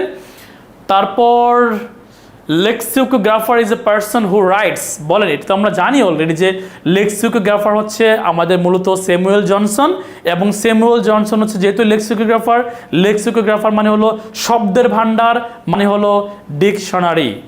ওকে, মোটামুটি আমরা কিন্তু শেষ পর্যায়ে চলে আসছি। Paradise Regained is an epic, Paradise Regained হচ্ছে একটি এপিক, এবং এই এপিকের হচ্ছে রাইটার সেটাও আমরা জানি। এই এপিকের রাইটার হচ্ছে মূলত আমাদের মিল্টন, এই এপিকের রাইটার হচ্ছে আমাদের মিল্টন। ওকে, আমরা হচ্ছে আরেকটা কোশ্চেন আছে, who was the famous mock heroic poet in English literature? বলেন আমাদের ইংলিশ লিটারেচারে মক হিরোইক পয়েট কে? মক হিরোইক পয়েট মানে মকারি করেন কে? এমন একজন পয়েট, মকারি করেন এমন একজন পয়েট, এটা আমরা অলরেডি জানি, সেটা হচ্ছে আলেকজান্ডার পোপ। তিনি হচ্ছে মূলত the rape of the lock এমন টাইপের যে মকারি করেছেন সমাজকে নিয়ে বা জাতিকে নিয়ে, কমিউনিটিকে নিয়ে, তিনি এইসব বিষয়গুলো থেকে কিন্তু মূলত তাকে মক হিরোইক পয়েট বলা হয়ে থাকে। Restoration period in English literature, বলেন ইংলিশ লিটারেচারে রেস্টোরেশন পিরিয়ড কত সালে শুরু হয়েছে? আপনাদের খেয়াল আছে নিউ ক্লাসিক্যাল পিরিয়ড 3টে যুগে ভাগ করা হয়েছে, এর মধ্যে একটি যুগ হলো প্রথম রিস্টোর করা হয়েছে, যেটা কিনা জন ড্রাইডেনের নাম অনুসারে 1616 থাকে, মানে মনার্কি যখন শুরু হয়েছিল। ওকে, আর সেকেন্ড চার্লসকে যখন ফিরিয়ে আনা হয়েছিল ফ্রান্স থেকে। ওকে, সো আমাদের আরেকটি প্রশ্ন, ক্রিটিক অ্যান্ড লেক্সিকোগ্রাফার অ্যাপ্লাইজ টু, বলেন ক্রিটিক অ্যান্ড লেক্সিকোগ্রাফার অ্যাপ্লাইজ হবে কোথায়, বা ক্রিটিক অ্যান্ড লেক্সিকোগ্রাফার হচ্ছে মূলত কাকে বলা হয়ে থাকে? ক্রিটিক অ্যান্ড লেক্সিকোগ্রাফার মূলত কাকে বলা হয়ে থাকে সেটা কিন্তু অলরেডি আপনারা জানেন, সেটা হচ্ছে mister Samuel Johnson, mister Samuel Johnson. Okay, তো মোটামুটি কিন্তু আমরা শেষ পর্যায়ে চলে আসছি। An epic is based on, আপনি যে এপিক যে স্টাডি করেন, এপিক কিসের উপরে বেসড করে হচ্ছে লেখা হয়ে থাকে? সেটা হচ্ছে একজন হিরোর যে হিরোইক যে কাজকর্ম, ডিডস মানে হলো কর্মকাণ্ড, হিরোইক মানে হলো একটু অ্যাডভেঞ্চারাস টাইপের, একটু হিরোগিরি টাইপের যে কাজকর্মগুলো আছে এগুলোকে লিখেন, হিরো লিখেন, এবং এই কাজগুলোকে হচ্ছে একটি এপিকের মধ্যে বেসমেন্ট করা হয় বা এটি মূল ভিত্তি হিসেবে ধরা হয়ে থাকে হিরোইক ডিডসকে। এটি বিগত বছরের একটি বিশেষের প্রশ্ন। এখানে আপনাদের 50টি প্রশ্ন দিয়েছি, মূলত প্রায় 12 থেকে 15টি কোশ্চেন আছে বিগত বিসিএসের, আর বাকিগুলো হচ্ছে বিভিন্ন চাকরি পরীক্ষার, আর কিছু কোশ্চেন আমি অ্যানালাইসিস করে বানিয়েছি যে আসলে এভাবে আসতে পারে। ওকে, সো মোটামুটি কিন্তু আমাদের who is regarded as father of modern criticism, বলেন দেখি ফাদার অফ মডার্ন ক্রিটিসিজম হচ্ছে বেসিক্যালি কাকে বলা হয়ে থাকে? বলেন দেখি, ভালো একটি প্রশ্ন এটি।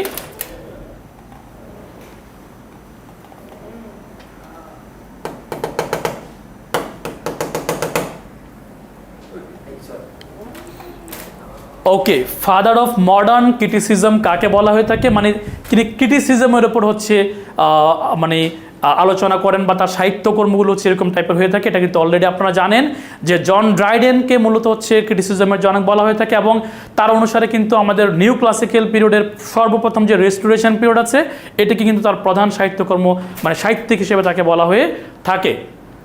ওকে, সো আপনারা দেখতে পাচ্ছেন যে আজকের ক্লাসটি আমাদের এখানে শেষ হয়ে গেল।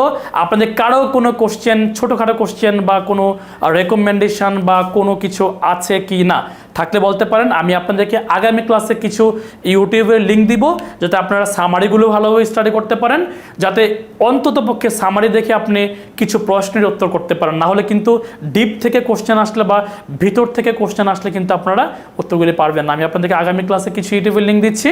আর আপনাদের আজকের এই ক্লাসটা থেকে কারো কোনো কোশ্চেন আছে কি না? অনেক ভালো লাগছে ক্লাসটা, ধন্যবাদ ভাই, থ্যাংক ইউ ভেরি মাচ। তবে মনে রাখবেন একটু বেশি স্টাডি করতে হবে, কারণ লিটারেচার কিন্তু আপনি স্টাডি করেন না, আপনি কিন্তু লিটারেচারের স্টুডেন্ট না। সো যারা লিটারেচারের স্টুডেন্ট না তাদের কিন্তু একটু রিপিটেডলি স্টাডি করতে হবে, কারণ এই বিষয়গুলো কিন্তু আপনি অলওয়েজ পড়েন না, ঠিক আছে? ওকে, সো ঠিক আছে, তাহলে সবাই ভালো থাকবেন। আগামী ক্লাসে আরেকটি ক্লাসে আপনাদের সবার সাথে দেখা হয়ে যাবে। সেই পর্যন্ত ভালো থাকুন। Thank you very much.